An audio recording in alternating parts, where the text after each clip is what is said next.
আমি যেই টপিকটা নিয়ে আজকের ঐতিহাসিক চট্টগ্রামের প্যারেড ময়দানের তাফসিরুল কোরআন প্রোগ্রামে আলোচনা করব সেটা হচ্ছে সূরাতু আন-নাহলের 90 নম্বর আয়াত নিয়ে কিছু কথা আমরা উপস্থাপন করবার চেষ্টা করব ইনশাআল্লাহ। আমার খুতবার শুরুতেই আপনারা মোটামুটি আন্দাজ করে ফেলেছেন যে আমি কি নিয়ে আলোচনা করব, কারণ যে আয়াতটি আমি তেলাওয়াত করেছি এই আয়াতটি প্রায়শই এই ভূখণ্ডে, এই বাংলাদেশে জুমার দিনে খতিব সাহেবরা দ্বিতীয় খুতবার শেষের দিকে পড়ে না? কি কমন পড়ছে? ইন্নাল্লাহা ইয়া'মুরু বিল আদলি ওয়াল ইহসান ওয়া ইতা'i যিল কুরবা ওয়া ইয়ানহা আনিল ফাহশাই ওয়াল মুনকারি ওয়াল বাগি ইয়া'iদুকুম লাআল্লাকুম তাযাক্কারুন। মুখস্থ আছে না সবার? আসুন আমরা এই আয়াতের সরল অর্থ, এর মর্মবাণী, এর সংক্ষিপ্ত তাফসীর সবাই মিলে আজকের এই প্রোগ্রাম থেকে উদ্ধার করার চেষ্টা করি। আপনারা মনোযোগী আছেন তো? ইনশাআল্লাহ। এই আয়াতটা অনেক কম্প্রিহেন্সিভ একটা আয়াত। সাইয়েদনা আব্দুল্লাহ ইবনে মাসউদ রাদিয়াল্লাহু তাআলা আনহু উনি বলেছেন, ইন্নাহা মিন আজমাই আয়াতিল কুরআন, এটা কোরআনের সবচেয়ে জামে মানে আয়াত। যদিও ছোট্ট আয়াত, অল্প কিছু কথামালা, কিন্তু তিনি বলতেন এটা কোরআনের সবচাইতে জামে মানে সবচেয়ে কম্প্রিহেন্সিভ একটা আয়াত, যেখানে কথা কম, শব্দ কম, কিন্তু এটার দোতনা, এটার আবেদন, এটার মিনিং অনেক বেশি। সুবহানাল্লাহ। এই আয়াতে আল্লাহ তাআলা বেসিকলি আমাদেরকে তিনটা বিষয়ে আদেশ করেছেন আর তিনটা বিষয়ে বারণ করেছেন, মানে নিষেধ করেছেন। আওয়াজ করে বলুন, আদেশ করেছেন কয়টা? প্রিয় চট্টলার ভাইয়েরা, আমার মতো এই যে 3 আঙ্গুল উঁচু করে বলেন, আদেশ করেছেন কয়টা? আবার নিষেধও কয়টা? মানব তো আমরা ইনশাআল্লাহ? বলেন সবাই। 3 do's and 3 don'ts, do's and don'ts, 3টা আদেশ, 3টা নিষেধ। এই 3টা আদেশ আর 3টা নিষেধের ভেতরে আল্লাহ তাআলা গোটা ইসলামী শরিয়ার মূল নির্যাসকে ঢুকিয়ে দিয়েছেন। সুবহানাল্লাহ। এই ছোট্ট একটা আয়াতে গোটা ইসলামী শরিয়ার the gist, the cream of the creams, গোটা ইসলামী শরিয়ার মূল নির্যাসকে আল্লাহ ঢুকিয়ে দিয়েছেন। 3টা আদেশ আর 3টা নিষেধ। আসুন আমরা সরাসরি কোরআন থেকে শুনি, সবাই পড়ুন। আউযু বিল্লাহি মিনাশ শাইতানির রাজীম। বিসমিল্লাহির রহমানির রহিম। ইন্নাল্লাহা ইয়া'মুরু বিল আদলি ওয়াল ইহসানি ওয়া ইতা'i যিল কুরবা ওয়া ইয়ানহা আনিল ফাহশাই ওয়াল মুনকারি ওয়াল বাগি ইয়া'ইযুকুম লা'আল্লাকুম তাযাক্কারুন। আল্লাহ তাআলা ইরশাদ করছেন, ইন্নাল্লাহা ইয়া'মুরু বিল আদলি ওয়াল ইহসান, নিশ্চয় আল্লাহ তাআলা তোমাদেরকে ন্যায় বিচারের আদেশ দেন, সদাচরণের আদেশ দেন, নিকটাত্মীয়দেরকে দানের আদেশ দেন। আদেশ কয়টা? আওয়াজ করে সবাই বলুন তো কয়টা? নিশ্চয় আল্লাহ তাআলা তোমাদেরকে ন্যায় বিচারের আদেশ দেন, সদাচরণের আদেশ দেন, তিনি তোমাদের নিকটাত্মীয়দেরকে দানের আদেশ দেন, আর তিনি তোমাদেরকে অশ্লীলতা থেকে নিষেধ করেন, মন্দ কাজ থেকে নিষেধ করেন, অবাধ্যতা সীমা লঙ্ঘন থেকে নিষেধ করেন। তিনি তোমাদেরকে উপদেশ দেন যাতে তোমরা শিক্ষা গ্রহণ করো। সুবহানাল্লাহ। উপদেশ দিচ্ছে স্বয়ং কে? 3টা জিনিসের আদেশ। ইয়া'মুরু বিল আদল, সুবিচার, ন্যায় বিচারের আদেশ তিনি দেন। ইহসানের আদেশ দেন, যাতে আমরা ইহসান করি, একে অপরের প্রতি সুবিচার করি, মহানুভবতা দেখায়, অনুগ্রহ দেখায়, আর নিকট আত্মীয়দেরকে যেন আমরা দান করি। এই 3টা আদেশ তিনি দিয়েছেন।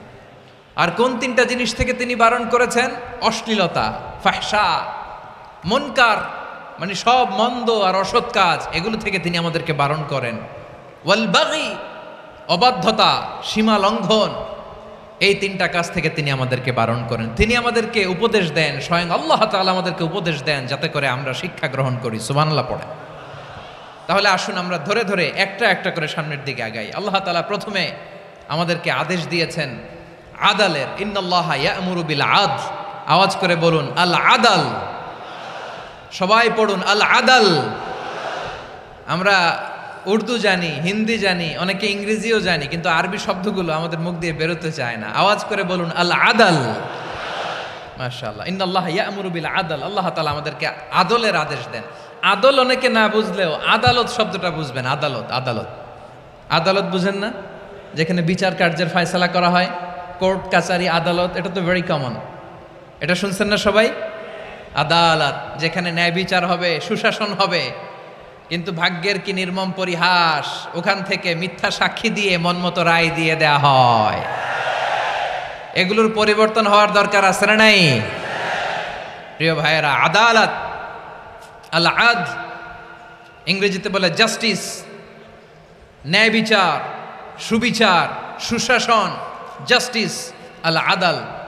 সব জায়গায় এই জাস্টিস থাকা দরকার। Justice should be prevailed in the society. The mission of all prophet was to uphold the justice. সব নবীর মিশন ছিল এই জাস্টিসকে, আদালকে, সুশাসন আর সুবিচারকে নিশ্চিত করা। পড়েন সুবহানাল্লাহ।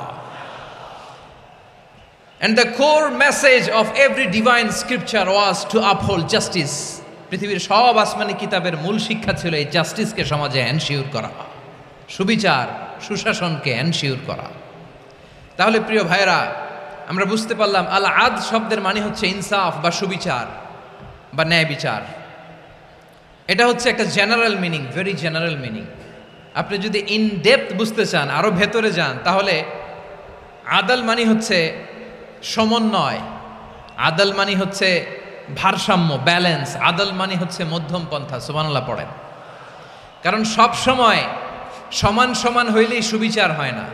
কথা কি বুঝতেছেন? ইসলামের দ্য কনসেপ্ট অফ আদল, এটা এমন আদল, এটা সব সময় সমান সমান নয়। যখন সমান সমান দেয়া দরকার, ইসলাম সমান সমান দেয়। যখন ব্যালেন্স করা দরকার, চেক এন্ড ব্যালেন্স, সমন্বয়, ভারসাম্য করা দরকার, তখন ইসলাম ভারসাম্য করে দেয়। এটার নাম আদল। সুবহানাল্লাহ। সহজ করে আপনাদেরকে বুঝাই। যেমন ধরুন, একটা পরিবারের 3 জন সদস্য, স্বামী, স্ত্রী আর সন্তান। তাদের সকালবেলার ব্রেকফাস্টে স্বামীর, সকালের নাস্তায় স্বামীর 3টা রুটি লাগে, স্ত্রীর 2টা লাগে, আর সন্তানের 1টা রুটি লাগে। এখন আমি যদি সমান সমান করে আদল করতে চাই, সবাইকে যদি 3টা করে রুটি দেই, তাহলে স্বামী বেচারার জন্য ঠিক আছে? কি বলেন? কথা কি বুঝতেছেন না কষ্ট হয়ে যাচ্ছে? যদি সমান সমানের নিয়মে আগাই, তাহলে 3টা করে যদি রুটি দেই, স্বামীর জন্য ওকে, কিন্তু স্ত্রীর জন্য 1টা বেশি হয়ে যায়। আর সন্তানের জন্য কয়টা বেশি হয়? আচ্ছা, এই তো বুঝতেছেন, মাশাআল্লাহ। আচ্ছা, 2টা করে যদি সবাই রে দেয় সমান সমান নীতিতে, তাহলে স্ত্রীর জন্য, স্ত্রী বেচারির জন্য ঠিক আছে, কিন্তু স্বামীর কয়টা কম পড়ে? আর সন্তানের বেশি হয়ে যায় কয়টা?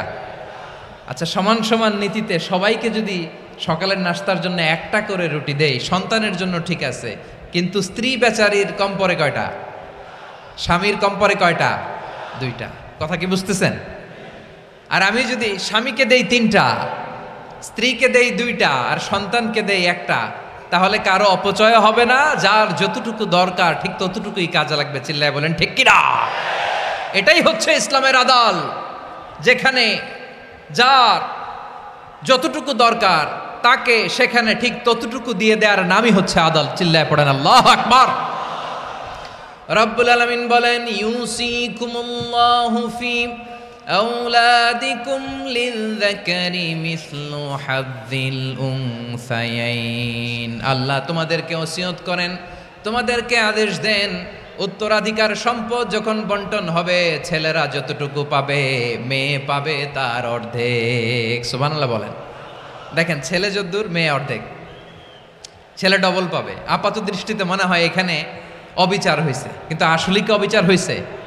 আপনি বিয়ের ক্ষেত্রে যান, ওইখানে আবার ছেলে মোহরানা দেয়, মেয়ে সেখানে মোহরানা পায়। তাহলে চেক এন্ড ব্যালেন্স, ভারসাম্য, ব্যালেন্স, মধ্যম পন্থা এখানে আছে না নাই? এটাই হচ্ছে ইসলামের আদল। আল্লাহ তাআলা এই আদলের আদেশ দিয়েছেন, সুবিচার, ন্যায় বিচার, সুশাসন এবং ভারসাম্যের আদেশ দিয়েছেন। প্রিয় ভাইয়েরা, একটি শান্তিময় সমাজ, একটা সমৃদ্ধ সমাজ, একটা মানবিক সমাজ যদি আমরা পেতে চাই, এই আয়াতের মধ্যে যতগুলো পয়েন্ট আছে সবগুলোর বাস্তবায়ন লাগবে। কথা বুঝতে পেরেছেন? বলেন, আওয়াজ করে বলেন, আমরা একটা শান্তির সমাজ চাই কি চাই না? আমরা একটা সমৃদ্ধ বাংলাদেশ চাই কি চাই না? আমরা একটা মানবিক বাংলাদেশ চাই কি চাই না? এই আয়াতে আল্লাহ তাআলা একটা মানবিক সমাজের রূপরেখা টেনেছেন। তার প্রথম কথা হচ্ছে ইন্নাল্লাহা ইয়ামুরু বিল আদল। আল্লাহ তাআলা তোমাদেরকে আদলের নির্দেশনা দেয়, সুবিচার সুশাসনের নির্দেশনা দেয়। যে সমাজে আদল থাকে না সেই সমাজে জুলুম মানুষের ঘাড়ে চেপে বসে। আদলের বিপরীত হচ্ছে জুলুম। আদলের বিপরীত কি? জুলুম বা জাউর, অত্যাচার, অবিচার, বৈষম্য। এই যে বৈষম্য বিরোধী ছাত্র আন্দোলন কমন পড়ছে? এই যে একজন সমন্বয়ক তো দেখা করলো আমার সাথে। জুলুম মানে হচ্ছে বৈষম্য। বৈষম্যের স্থান ইসলামে নাই, অবিচারের স্থান ইসলামে নাই, জুলুমের স্থান ইসলামে নাই। আল্লাহ তাআলা বলেন যে আমি জুলুমকে নিজের জন্য হারাম করেছি এবং তোমাদের জন্য হারাম করেছি। বিশ্বনবী ফরমান, আল্লাহ তাআলা বলেন হাদিসে কুদসিতে, ইয়া ইবাদি ইন্নী হারামতুয যুলমা আলা নাফসি ওয়া জাআলতুহু বাইনাকুম মুহাররামান ফালা তাযালামু। আমার গোলামেরা শোনো, নিশ্চয় আমি আল্লাহ তাআলা জুলুমকে আমি আমার উপরে হারাম করেছি, অনুরূপভাবে জুলুম করাকে তোমাদের উপরেও হারাম করেছি। ফলে ফালা তাযালামু, তোমরা একে অপরের সাথে জুলুম করো না। নির্দেশনাটা কার? খবরদার, জুলুমের সাথে আমাদের কোনো সম্পর্ক নাই। আল্লাহ তাআলা আদলের আদেশ দিয়েছেন, আদালতের আদেশ দিয়েছেন, সুশাসনের ন্যায় বিচারের আদেশ দিয়েছেন। ইন্নাল্লাহা ইয়ামুরু বিল আদল, আমাদেরকে আদল প্রতিষ্ঠা করতে হবে। জুলুমের সাথে ইসলামের কোনো সম্পর্ক নাই। আল্লাহ তাআলা জালিমদের জন্য কঠিন শাস্তি প্রস্তুত করে রেখেছেন। যারা এই আদলকে ভুলুণ্ঠিত, কখন রাত কিচ্ছু জানে না, কখন দিন কখন রাত কিছু জানে না, বছরের পর বছর কেটে গিয়েছে। এক্সট্রা জুডিশিয়াল কিলিং এর কোনো হিসাব নাই, বিচার বহির্ভূত হত্যা, এনফোর্স ডিসঅ্যাপিয়ারেন্স, গুম, যেটা সবচাইতে বড় মানবতা বিরোধী অপরাধ। কত মানুষ যে গুম হয়েছে তার কোনো ইয়ত্তা নাই। যেই ফ্যামিলির সদস্য গুম হয়েছে তারা কি ওই লোকটার জন্য মাগফিরাতের দোয়া করবে নাকি সুস্বাস্থ্যের দোয়া করবে তারা নিজেরাও জানতো না, কারণ জানে না ও বেঁচে আছে না মরে গেছে। আহা, বিডিআর নওজোয়ানদের যারা ছাড়া পেল দেখলাম, বিনা অপরাধে, কোনো অন্যায় ছাড়া, অপরাধ ছাড়া তাদের জীবন থেকে, তাদের তারুণ্যের, তাদের যৌবনের 15 বছর 16 বছর 17 বছর নাই, 6 মাস বয়সের ছোট বাচ্চাকে রেখে জেলে গেছে। 6 মাসের মেয়ে বেরোয় দেখে মেয়ের বয়স 17 বছর। মেয়ে বাবারে চিনে না, বাবা মেয়েরে চিনে না। মেয়েকে এখন বিয়ে দিয়ে আরেক ছেলের হাতে তুলে দিবে। মেয়ের শৈশব বাবা দেখে নাই, মেয়ের কৈশোর বাবা দেখে নাই, মেয়ের তারুণ্য দেখে নাই। আরেক যুবককে দেখলাম 14 বছরের 14 দিনের সংসার, 2 সপ্তাহের সংসার শেষে জেলে গেছে। কত যুবকের যে স্ত্রী চলে গিয়েছে ফ্যামিলি ছেড়ে, কারণ জানে না তো কবে আসবে, কি হবে, কেউ জানতো না। দাম্পত্য জীবনের মাত্র 14 দিনের স্মৃতি, এই স্মৃতিকে আঁকড়ে ধরে এক বোন 16টা বছর 17টা বছর কাটিয়ে দিয়েছে। আমি নিউজটা দেখে ভাবলাম, আমার এই বোনের প্রতিটি দিন কিভাবে কেটেছে, প্রতিটি রাত কিভাবে কেটেছে, প্রতিটি ক্ষণ কিভাবে কেটেছে। বিশ্বনবী বলেছেন, ইত্তাকি দাওয়াতাল মাজলুম ফাইন্না লাইসা বাইনাহু ওয়া বাইনাল্লাহি হিজাব। মাজলুমের কান্নাকে ভয় করো, কারণ মাজলুমের কান্না আর আল্লাহর মাঝে কোনো পর্দা থাকে না। আমরা আর এরকম কোন জুলুম বাংলাদেশে দেখতে চাই না। জোরে বলেন ঠিক কিনা? আর কেউ নতুন করে জালিম হোক আপনারা চান? আবার নতুন করে কেউ ফ্যাসিস্ট হোক আপনারা চান? এক দল আরেক দলকে নিশ্চিহ্ন করার রাজনীতিতে মেতে উঠুক এটা আপনারা চান? আমরা বাংলাদেশকে আদল দিয়ে সাজাতে চাই। আমরা এই 56,000 বর্গ মাইলের প্রতিটা ইঞ্চি মাটিকে কোরআনের আইন দিয়ে সাজাতে চাই। রাজি আছেন আপনারা? কারা কারা রাজি দেখান হাত তুলে আল্লাহকে।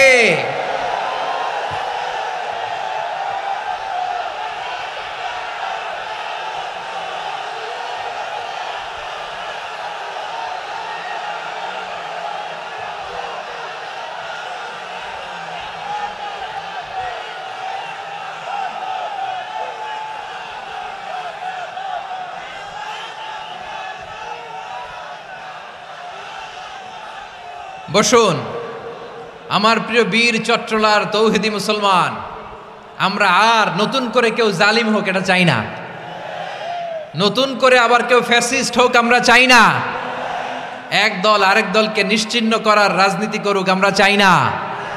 আমরা সুশাসনের বাংলাদেশ চাই, আমরা মানবিক বাংলাদেশ চাই, আমরা একটা সমৃদ্ধ বাংলাদেশ চাই, আমরা বিশ্বের বুকে সম্মান নিয়ে মাথা উঁচু করে দাঁড়াতে চাই, ঠিক কিনা বলেন? আল্লাহ বললেন, এটা যদি তোমরা চাও, একটা সমৃদ্ধ সমাজ যদি বিনির্মাণ করতে চাও, মানবিক সমাজ যদি বিনির্মাণ করতে চাও, আমি তোমাদেরকে সেজন্য প্রথমে আদালতের নির্দেশ দিলাম। ইন্নাল্লাহা ইয়া'মুরু বিল আদল, নিশ্চয় আল্লাহ তাআলা তোমাদেরকে ন্যায় বিচার সুশাসন এটার আদেশ দেন। সুবহানাল্লাহ।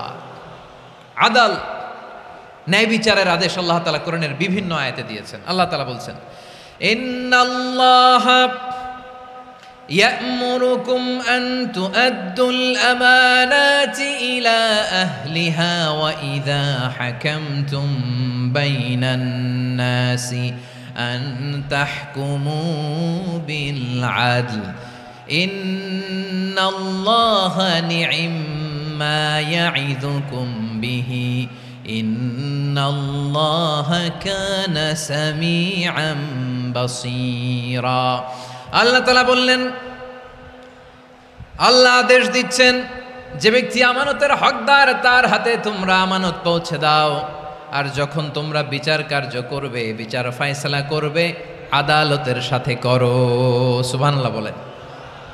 ওয়া ইযা হাকামতুম বাইনান নাসি আন তাহকুমু বিল আদল, আদালতের সাথে করবা। আল্লাহ তাআলা বলেন, যারা জাজ হবে, বিচারক হবে, তাদের যদি বাদী বিবাদীর কারোর সাথে শত্রুতা থাকে, কারোর সাথে যদি কোনো ধরনের রেষারেষি থাকে, আল্লাহ বলেন বিচার কার্য করতে যে ওই শত্রুতা রেষারেষির কারণে আদালতের বাইরে যে অবিচার করে বিচার করো না। ওয়ালা ইয়াজরিমান্নাকুম শানাআনু কওমিন আলা আল্লা তা'দিলু ই'দিলু হুয়া আকরাবু লিত্তাকওয়া ওয়াত্তাকুল্লাহা ইন্নাল্লাহা খাবীরুম বিমা তা'মালুন। খবরদার কোন জাতির প্রতি, কোন গোষ্ঠীর প্রতি, কোন গোত্রের প্রতি আক্রোশ যেন তোমাদেরকে ন্যায় বিচার থেকে দূরে সরিয়ে না দেয়, বরং আমি আল্লাহর আদেশ হলো ই'দিলু, তোমরা আদল করো, ন্যায় বিচার করো, সুবিচার করো, সুশাসন প্রতিষ্ঠা করো। হুয়া আকরাবু লিত্তাকওয়া, এটাই তাকওয়ার সবচেয়ে কাছাকাছি। সুবহানাল্লাহ বলেন। কোরআনের বিভিন্ন আয়াতে আল্লাহ তাআলা স্পেসিফিকলি ধরে ধরে বিচার করার সময় আমরা যেন আদাল করি সেটা বলেছেন। কোরআনের কোন কোন জায়গায় আল্লাহ তাআলা এই আল আদল শব্দটা ব্যবহার করেছেন। আবার একই জিনিস ইনসাফ, সুবিচার, সুশাসন, ন্যায় বিচার, ন্যায় পরায়ণতা বুঝাতে আল্লাহ তাআলা কখনো কখনো আল কিসত শব্দটা ব্যবহার করেছেন। আওয়াজ করে সবাই বলুন আল কিসত। প্রিয় ভাইয়েরা, সবাই আওয়াজ করে আমার সাথে সাথে বলুন আল কিসত। আল্লাহ তাআলা বলেন, ওয়া ইন হাকামতা ফাহকুম বাইনাহুম বিল কিসতি ইন্নাল্লাহা ইউহিব্বুল মুকসিতিন। যখন তুমি বিচার করবে, বিশ্বনবীকে উদ্দেশ্য করে অ্যাড্রেস করে বললেন, নবী হে, ইহুদিরা কোনো বিষয়ে মীমাংসার জন্য যদি আপনার দরবারে আসে, যদি বিচার করতে হয়, খবরদার অবিচার করবেন না, ফয়সালা যেটা করবেন কিসতের সাথে করবেন, ন্যায় পরায়ণতার সাথে করবেন, কারণ ইন্নাল্লাহা ইউহিব্বুল মুকসিতিন, নিশ্চয় আল্লাহ রাব্বুল ইজ্জাত ন্যায় পরায়ণশীলদেরকে বড্ড ভালোবাসেন। সুবহানাল্লাহ বলেন। ন্যায় পরায়ণ লোকদেরকে আল্লাহ তাআলা বড্ড ভালোবাসেন। অন্য আয়াতে আল্লাহ তাআলা বলছেন, وَنَضَعُ الْمَوَازِينَ الْقِسْطَ لِيَوْمِ الْقِيَامَةِ فَلَا تُظْلَمُ نَفْسٌ شَيْئًا। আমি কিয়ামতের দিন ন্যায় পরায়ণতার মানদণ্ড স্থাপন করব, যেটাকে আমরা মিজানের পাল্লা বলি। আল্লাহ বলেন, ন্যায় বিচারের মানদণ্ড কিয়ামতের ময়দানে আমি আল্লাহ স্থাপন করব। সেদিন কারো প্রতি বিন্দু পরিমাণ, এক চুল পরিমাণ অবিচার করা হবে না, কোনো অবিচার করা হবে না। সেদিন সুশাসন হবে, সুবিচার হবে, ন্যায় পরায়ণতার সাথে বিচার হবে। আওয়াজ করে পড়েন আল্লাহু আকবার। তাহলে প্রিয় ভাইরা, যে তিনটি বিষয়ে আল্লাহ তাআলা আমাদেরকে আদেশ দিয়েছেন, তার প্রথমটা হচ্ছে আদালত, ইনসাফ, সুবিচার, ন্যায় বিচার। এটা আমরা চাই কি চাই না? বিশ্বনবী ন্যায় বিচার, ন্যায় পরায়ণতা, সুশাসন প্রতিষ্ঠিত করেন কি করেন নাই? আপনারা বিশ্বনবীর সিরাত যারা পড়েছেন, আপনি দেখবেন বিশ্বনবীর সিরাতের পরতে পরতে, বাঁকে বাঁকে, সিরাতের বাঁকে বাঁকে এই আদালতের নমুনা মেলে। সুবহানাল্লাহ বলেন। ছোট্ট একটা নমুনা রাসূল সাল্লাল্লাহু আলাইহি ওয়াসাল্লামের আসসিরা আল আতরা থেকে ছোট্ট একটা নমুনা আপনাদের খেদমতে এখানে উপস্থাপন করি। বিশ্বনবী সাল্লাল্লাহু আলাইহি ওয়াসাল্লাম মক্কা বিজয় করলেন ৮ম হিজরিতে। মক্কা বিজয় শেষে তিনি কয়েক সপ্তাহ মক্কাতে অবস্থান করলেন। ইন দ্য মিন টাইম মক্কার একটা ভেরি প্রেস্টিজিয়াস অ্যান্ড ডিগনিফাইড ফ্যামিলির নারী চুরিতে ধরা পড়ল। কিসে ধরা পড়ল? সবাই বলেন কিসে? আমাদের সমাজে আসেনি এটা? আছে? ছোট না বড়? হ্যাঁ, হিসাব করে শেষ করা যায় না। ৩.৫ লাখ কোটি টাকা নাই উন্নয়ন প্রকল্পের নামে। উন্নয়ন প্রকল্পের নামে ৩.৫ লাখ কোটি টাকা নাই। ৩.৫ লাখ কোটি টাকা লিখতে পারবেন আপনি? এক টানে লিখতে পারবেন? বুঝতেছেন কত বড় সংখ্যা? হ্যাঁ, বনু মাখজুমিয়া গোত্রের এক নারী মক্কায় চুরিতে ধরা পড়ল। বলেন তো চুরি করলে বিধান কি? কি কাটতে হবে? চুরির বিধান হলো হাত কেটে দাও। দাও সেটা গোপনে নয়, প্রকাশ্যে জনসম্মুখে হাত কেটে দাও। বনু মাখজুমিয়া গোত্রের নারী যখন চুরিতে ধরা পড়ল, সাহাবারা চিন্তায় পড়ে গেলেন। সবেমাত্র মক্কার লোকেরা কালিমা পড়ে মুসলমান হয়েছে, ইসলামের আইন কানুন তেমন জানে না, ইসলামী শরিয়ার সাথে বেশি পরিচিত নয়। এখন যদি বিশ্বনবী চুরির যেই বিধান এটা যদি কায়েম করে হাত যদি কেটে দেয়, না জানি মক্কার লোকেরা আবার বিগড়ে যায়, না জানি মক্কার লোকেরা আবার মুরতাদ হয়ে যায়, না জানি মক্কার লোকেরা ইসলাম থেকে দূরে সরে যায়। চলো চলো, সাহাবীরা মিলে পরামর্শ করলেন, চলো বিশ্বনবীর কাছে যে বলি, ও নবী, শুধু কেবলমাত্র একমাত্র এই নারীর জন্য চুরির হাত কাটার বিধানটা আপনি একটু থামিয়ে দেন। চুরির হাত কাটার যে বিধান এইখানে একটু রহিত করে দেন, বাকিগুলা কইরেন মদিনাতে যে চলবে, কিন্তু মক্কায় এবারের জন্য মাফ করে দেন। কিন্তু কে বলবে? এই যে পরামর্শ, সাজেশন, এটা কে দিবে বিশ্বনবীর কাছে? সাহাবারা চিন্তায় পড়ে গেলেন। আল্লাহর নবীর সামনে দাঁড়িয়ে আল্লাহর দেয়া হুদুদ, আল্লাহর দেয়া বিধান থামিয়ে দেওয়া, মাফ করে দেওয়া, এই কথা বিশ্বনবীর সামনে বলার সাহস তো কেউ রাখে না। কেউ কেউ বলল, বিশ্বনবীর পালক পুত্র যায়েদ বিন হারেসার সন্তান উসামারে বিশ্বনবী নাতির মতো আদর করে, বড্ড বেশি ভালোবাসে উসামারে।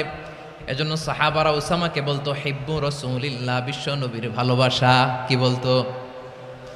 সাহাবীরা বললেন, বিশ্বনবীর ভালোবাসা হিব্বু রাসূলিল্লাহ, উসামারে পাঠাও। উসামারে বিশ্বনবী নাতির মতো স্নেহ করে, মায়া করে, ভালোবাসে। আমরা পারবো না, উসামা পারবে। সবাই মিলে ফুলিয়ে ফুসিয়ে ওসামাকে, ছোট্ট ওসামাকে রাজি করালো। ওসামা এমন এমন কথা যে তুমি বিশ্বনবীর কাছে বলতে হবে, পারবা নাকি? ওসামা বলে, পারবো। সাইয়েদনা ওসামা রাদিয়াল্লাহু তাআলা আনহু তরুণ সাহাবী বিশ্বনবীর কাছে গেলেন, যে বললেন, নবী, বনু মাখজুমিয়া গোত্রের এক নারী চুরিতে ধরা পড়েছে, এবারের জন্য কি এই মহিলাটারে মাফ করে দিলে হয় না? এবারের জন্য একটু ক্ষমা করা যায় না নবী? বিশ্বনবী বলেন, আতাশফাউ ফি হাদ্দিম মিন হুদুদিল্লাহ, তোমার এত বড় সাহস উসামা, তুমি আল্লাহর হাত, আল্লাহর দেয়া বিধান, এটার ব্যাপারে সুপারিশ করতে এসেছো?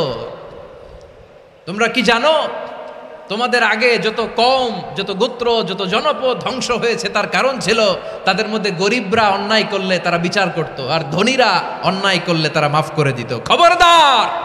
ওয়া আইমুল্লাহ লাউ আন্না ফাতিমাতা বিনতি মুহাম্মাদিন সারাকাত লাকাতা মুহাম্মাদুন ইয়াদাহা। বিশ্বনবী বললেন, ওরে ওসামা, বানু মাখজুমিয়ার ওই প্রেস্টিজিয়াস এন্ড ডিগনিফাইড ফ্যামিলির মেয়ে তো দূর কি বাত, অনেক দূরের কথা। জেনে রেখো ওসামা, আমার কলিজার টুকরা, নয়নের পুটুলি ফাতেমাও যদি মক্কার জমিনে আজকে এই চুরির দায়ে ধরা পড়তো, আমি বিশ্বনবী মুহাম্মাদুর রাসূলুল্লাহ ধরে ফাতেমার ডান হাতটা কেটে দিতে এক বিলম্ব দেরি করতাম না। ইন্নাল্লাহা ইয়া'মুরু বিল আদল, আমাদেরকে জাস্টিস শিখায়, পশ্চিমারা আমাদেরকে ইনসাফ শিখায়, আমাদেরকে সুশাসন শিখায়। আর ইনসাফ, সুশাসন, ন্যায় বিচার, সুবিচার, জাস্টিস কারে বলে বিশ্বনবীর বায়োগ্রাফি থেকে জেনে নাও। এই ছিল বিশ্ব ইসলামের আদালতের নমুনা। আপনি যদি সাইয়েদনা ওমর ফারুকের জীবনের দিকে তাকান, এমন কঠোর, এমন বীর সেনানী ছিলেন। সাইয়েদনা ওমর ফারুক যদি রাস্তার এই মাথা দিয়ে হাঁটা শুরু করতেন, শয়তান ওমর ফারুককে দেখলে ওই রাস্তা রেখে দিয়ে অন্য রাস্তা দিয়ে হাঁটতো। সুবহানাল্লাহ। ওমর ফারুক রাদিয়াল্লাহু তাআলা আনহু কি পার্সোনালিটি ছিল, কি পার্সোনালিটি। আমাদের এলাকায় ছোট বাচ্চারা রাতে ভাত খেতে চায় না, আমার মেয়েটাও খেতে চায় না। এই এটা দিব, ওইটা দিব, আজকে মাহফিলে আসার সময় বলে দিছে লিস্ট করে এটা এটা আনতে হবে। তো ছোট্ট বাচ্চাদের অনেক বায়না থাকে, ওরা রাতে খেতে চায় না। তো মায়েরা বিভিন্ন ভয় দেখায়, এই বাঘ আসবে, বাঘ আসবে খাও, এই ভূত আসবে, ভূত আসবে খাও। আপনারা কি বলেন চট্টগ্রামে? কি আসবে? হ্যাঁ, ভূত, ভূত, ভূত আসবে, বাঘ আসবে, খাও খাও খাও, তাড়াতাড়ি খাও। তো বাচ্চারা এগুলো শুনে ভয়ে খেতে শুরু করে। মদিনার জামিনেও একই ঘটনা ঘটতো। মদিনার ছোট্ট ছোট্ট সোনামণিরা খেতে চাইতো না। তো মায়েরা বলতো, হা হুয়া ইয়াতি উমর, হা হুয়া ইয়াতি উমর, ওই যে ওমর আসতেছে, ওমর। ওমরে ফারুকের কথা শুনলে বাচ্চারা একেবারে ঠান্ডা। সুবহানাল্লাহ পড়বেন না? প্রভু তুমি বলেছ রাসূল দেবে না, বলনি দেবে না ওমর, বলনি দেবে না হামজা তারিক, খালিদ বিজয় সমর। প্রভু তুমি বলেছ রাসূল দেবে না, বলনি দেবে না ওমর, বলনি দেবে না হামজা তারিক, খালিদ বিজয় সমর। প্রভু তুমি বলেছ রাসূল দেবে না। আল্লাহু আকবার। ওমর ফারুক রাদিয়াল্লাহু তাআলা আনহু, ওনার কথা শুনলে গায়ের মধ্যে গুজবাম হয়, গায়ের পশমগুলো দাঁড়িয়ে যায়। সুবহানাল্লাহ বলেন। কি পার্সোনালিটি ছিল, কি ব্যক্তিত্ব ছিল। মুনাফিকরা ওমর ফারুককে জমের মতো ভয় পেতেন। শয়তান, খুদ শয়তান এই রাস্তা দিয়ে আসলে শয়তান অন্য রাস্তা দিয়ে হাঁটতো। ওমর ফারুক রাদিয়াল্লাহু তাআলা আনহুর জীবনে যদি দেখেন, তাহলে সেখানে আপনি আদালতের, ইনসাফের, সুশাসনের, জাস্টিসের নমুনা দেখতে পাবেন। কয়টা শুনবেন? সাইয়েদনা ওমর ফারুকের রাদিয়াল্লাহু তাআলা আনহুর সন্তান আব্দুর রহমান মিশরে মদ খেয়ে মদ্যপ অবস্থায় ধরা পড়েছে। মদ খাওয়ার কারণে, মদ যদি কেউ পান করে আর যদি প্রমাণিত হয়, তার বিচার হলো 80 বেত। আওয়াজ করে বলেন কয় বেত? বাংলাদেশেও তো এই আইন আছে নাকি? বাংলাদেশে আছে? হ্যাঁ, মদ খাইলে 80 বেত, এই আইন বাংলাদেশে চালু হোক। আমরা চাই কি চাই না? চাই সবাই। এজন্যই তো ইসলাম ভাল লাগে না। ইসলামকে ভাল লাগে না। ইসলামকে আউট করে রাখতে পারলেই তো এরকম বড় বড় বোতল খাওয়া যায়। একেবারে সহজ, পানির মতো সহজ, হিসাব একেবারে সহজ। ওমর ফারুক রাদিয়াল্লাহু তাআলা আনহুর ছেলে ভুল করে মদ পান করে ফেলেছিলেন। আব্দুর রহমান, ঘটনা ঘটেছে মিশরে।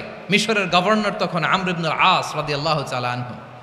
আব্দুর রহমানের ভাই যে গভর্নরকে বলল, গভর্নর যদি একটু দয়া করেন, খলিফার ছেলে আমার ভাই আব্দুর রহমান মদ্যপ অবস্থায় ধরা পড়েছে, জনসম্মুখে যদি আপনি বেত্রাঘাত করেন আমাদের প্রেস্টিজ থাকে না, যদি 80 বেত আপনি মারেন আমার কোনো কথা নাই, কিন্তু ঘরের ভেতরে মারেন। আব্দুর রহমানের ভাইয়ের সুপারিশ শুনে সাইয়েদনা আমর ইবনুল আস রাদিয়াল্লাহু তাআলা আনহু রাজি হয়ে গেলেন। ঘরের ভেতরে লোকচক্ষুর আড়ালে 80 বেত তিনি মানলেন। কিন্তু ঘটনাক্রমে এই কথা লুকিয়ে লুকিয়ে ঘরের ভেতরে 80 বেত মারার কথা সাইয়েদনা ওমর ফারুক মদিনা থেকে জানতে পারলেন। মদিনা থেকে তিনি ফরমান জারি করলেন, এই বিচার যেমনটি আমর ইবনুল আস আদায় করেছে, এটা প্রকৃতপক্ষে আদায় হয় নাই। আসো সবাই মদিনায় আসো, আমর ইবনুল আস মদিনায় আসো, আব্দুর রহমানও আসো, সবাই আসো, জনসম্মুখে এই বিচার কার্যকর করতে হবে। সাইয়েদনা ওমর ফারুক মসজিদে নববীর পিলারের মধ্যে নিজের ছেলেকে বাঁধলেন, আবার জনসম্মুখে 80টা বেত তার গায়ের মধ্যে মারলেন। মাজমুয়ে ফাতাওয়া লিবনি তাইমিয়া রাহিমাহুল্লাহ উনি এটা নকল করেছেন। এটা সবচেয়ে বিশুদ্ধ মত। আরো অনেক মত আছে, মারা গেছে কবরের উপর, ওগুলো বাদই দিলাম। কেমন খলিফা ছিলেন, কেমন খলিফা! পশ্চিমারা তোমরা জাস্টিস আমাদেরকে শেখাও, ইনসাফ কারে বলে, সুশাসন আমাদেরকে তোমরা শিখাও। ওমরে ফারুক রাদিয়াল্লাহু তাআলা আনহু ওইটাকে, ওই বিচারকে তিনি ধর্তব্য মনে করেন নাই। মদিনাতে এনে আবার জনসম্মুখে আবার 80 বেত মেরেছেন। মিশরে ওমরে ফারুক রাদিয়াল্লাহু তাআলা আনহু আমর ইবনুল আসকে গভর্নর করে পাঠালেন। সেখানে আমর ইবনুল আসের ছেলে একটা প্রতিযোগিতায় রানার আপ হয়েছে। এক মিশরি সেখানে চ্যাম্পিয়ন হয়েছে। রানার আপ বুঝতে পেরেছেন তো? রানার আপ সেকেন্ড হয়েছে, এক মিশরি হয়েছে চ্যাম্পিয়ন প্রথম। কিন্তু গভর্নরের ছেলে ও জিততে পারে নাই। ও রাগে ওই মিশরির গায়ের মধ্যে কয়েকটা লাঠি দিয়ে বাড়ি মেরেছে। মিশরি যে মদিনাতে ওমরে ফারুকের কাছে বিচার দিলেন, আপনার গভর্নরের ছেলে অন্যায়ভাবে আমার গায়ে হাত তুলেছে। সাইয়েদনা ওমরে ফারুক আবার ফরমান জারি করলেন, আসো মদিনাতে আসো। মিশরীকে ডাকলেন। ওই মিশরের গভর্নর আমর ইবনুল আস রাদিয়াল্লাহু তাআলা আনহুকে ডাকলেন, তার ছেলেকেও ডাকলেন। সবাই বসে রইল। আমর ইবনুল আস রাদিয়াল্লাহু তাআলা আনহু মাথা নিচু করে বসে আছেন, লজ্জায় কাচুমাচু। হায় হায়, আজকে আমার ছেলের কারণে আমিরুল মুমিনিন খলিফাতুল মুসলিমিন ওমরে ফারুকের কাছে আমি জনসম্মুখে লজ্জিত হচ্ছি। সাইয়েদনা ওমরে ফারুক বললেন, এই নাও লাঠি। গভর্নরের ছেলে তোমার মাথার মধ্যে যতগুলো বাড়ি মেরেছে, আজকে জনসম্মুখে তুমি অতগুলা বাড়ি মারো। মিশরি বলে, থাক, আপনি যে ডেকে আনছেন সবার সামনে এটা বলছেন, এতেই আমি খুশি। আল্লাহু আকবার! আপনার মহানুভবতা দেখে আমি খুশি, আর অপমানের দরকার নাই। ওমরে ফারুক বলে, না, খবরদার, এই কথা মিশরি তুমি বলো না, মারো, যতগুলা বাড়ি মেরেছে মারো। বাধ্য হয়ে মিশরি আমর ইবনুল আসের সামনে ওনার কলিজার টুকরা সন্তানের মাথার মধ্যে বাড়ি মারতে আরম্ভ করলেন। ঠিক যতগুলা বাড়ি গভর্নরের ছেলে আমর ইবনুল আসের ছেলে মিশরির গায়ে মেরেছিল, মাথায় মেরেছিল, মিশরি গুনে গুনে ততটা মারলেন। এই দৃশ্য দেখে ওমরে ফারুক রেগে মেগে আগুন, রাগের চোটে রাগ সামলাতে না পেরে, আর নিজেকে সামলাতে না পেরে মিশরিরে বললেন, ছেলেরে মারা শেষ হয়ে গেলে এবার বাবার টাক মাথার মধ্যে কয়েকটা বাড়ি মার। রাগের চোটে, আউট অফ অ্যাঙ্গার, রাগের চোটে, যে আমার পাঠানো গভর্নর আমর ইবনুল আস তার ছেলেকে কেন আদব তারবিয়া কেন শিক্ষা দিতে পারে না। ছেলেরে মারা হইলে এবার আমর ইবনুল আসের মাথার মধ্যে দুইটা মারো। এটা রাগে বলেছেন, এটা শাস্তি হিসেবে না। সুবহানাল্লাহ পড়ে। তোমরা আমাদেরকে সুশাসন শিখাও, আমাদেরকে সুশাসন শিখাও। বিশ্বনবী বলেন, আদল এটা যেন তেন বিষয় না, এটা দিয়েই মানবিক সমাজ গড়তে হবে।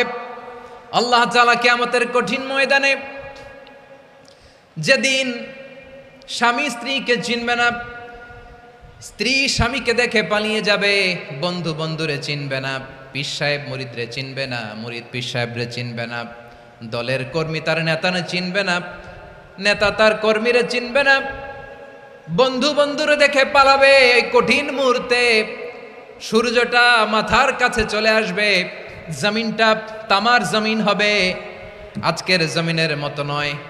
মানুষ ঘর্মাক্ত, ক্লান্ত, শ্রান্ত মাথার মগজগুলো কানের ছিদ্র আর নাকের ছিদ্র দিয়ে বেয়ে বেয়ে পড়বে। বিশ্বনবী ফরমান, কিয়ামতের ওই কঠিন ময়দানে 7 শ্রেণীর ব্যক্তিকে রব্বুল আলামিন তার আরশের নিচে ছায়া দিবেন। তার মধ্যে প্রথম শ্রেণীর ব্যক্তি হলো ইমামুন আদিল। ইমামুন আদিল, ন্যায়পরায়ণ শাসক, যে ইনসাফের সাথে বিচার করে, যে জাস্টিস সমাজে সার্ভ করে, যে সুশাসন নিশ্চিত করে, ওই ইমামুন আদিল। আদিল শব্দটা বুঝছেন না? ইন্নাল্লাহা ইয়া'মুরু বিল আদল, পাইছেন? আদিল। 7 শ্রেণীর ব্যক্তিকে আল্লাহ তাআলা সুশীতল আরশের নিচে ছায়া দিবেন, যেদিন তার দেয়া ছায়া ছাড়া কোনো ছায়া থাকবে না। এর প্রথম হচ্ছে ইমামুন আদিল, ন্যায়পরায়ণ শাসক। চিল্লায় বলেন সুবহানাল্লাহ। আবার বিশ্বনবী বললেন, ইন্নাল মুকসিতিনা ইনদাল্লাহি আলা মানাবিরা মিন নূর আন ইয়ামিনির রহমান। কিয়ামতের দিন যারা ন্যায়পরায়ণ হিসেবে আল্লাহর সামনে দাঁড়াবে, কিয়ামতের দিন রব্বুল আলামিন তার আরশের ডান দিকে ওই ন্যায়পরায়ণ লোকদের জন্য আরশের ডান দিকে একটা নূরের মিম্বারে তাদেরকে বসার সুযোগ করে দিবে। আল্লাহর আরশের ডান দিকে ন্যায়পরায়ণ লোকদের জন্য আল্লাহ তাআলা নূরের মিম্বার বানাবে। চারটেখানে কথা মনে করেছেন, আল আদাল, জাস্টিস, ইন্নাল্লাহা ইয়া'মুরু বিল আদল। আল্লাহ তাআলা এই আদালতের নির্দেশনা দেয়, সুবিচার, সুশাসন। প্রিয় ভাইয়েরা, এটা আমরা বাংলাদেশে চাই কি চাই না? এই যে অরাজকতা, এই যে অন্যায়, এই যে জুলুম, এই যে ইনকনসিস্টেন্সি সমাজের অসঙ্গতির প্রধান কারণ জাস্টিস নাই, সুবিচার নাই, সুশাসন নাই। শেষবারের মতো আওয়াজ করে বলেন তো, আমরা বাংলাদেশে আদল চাই কি চাই না?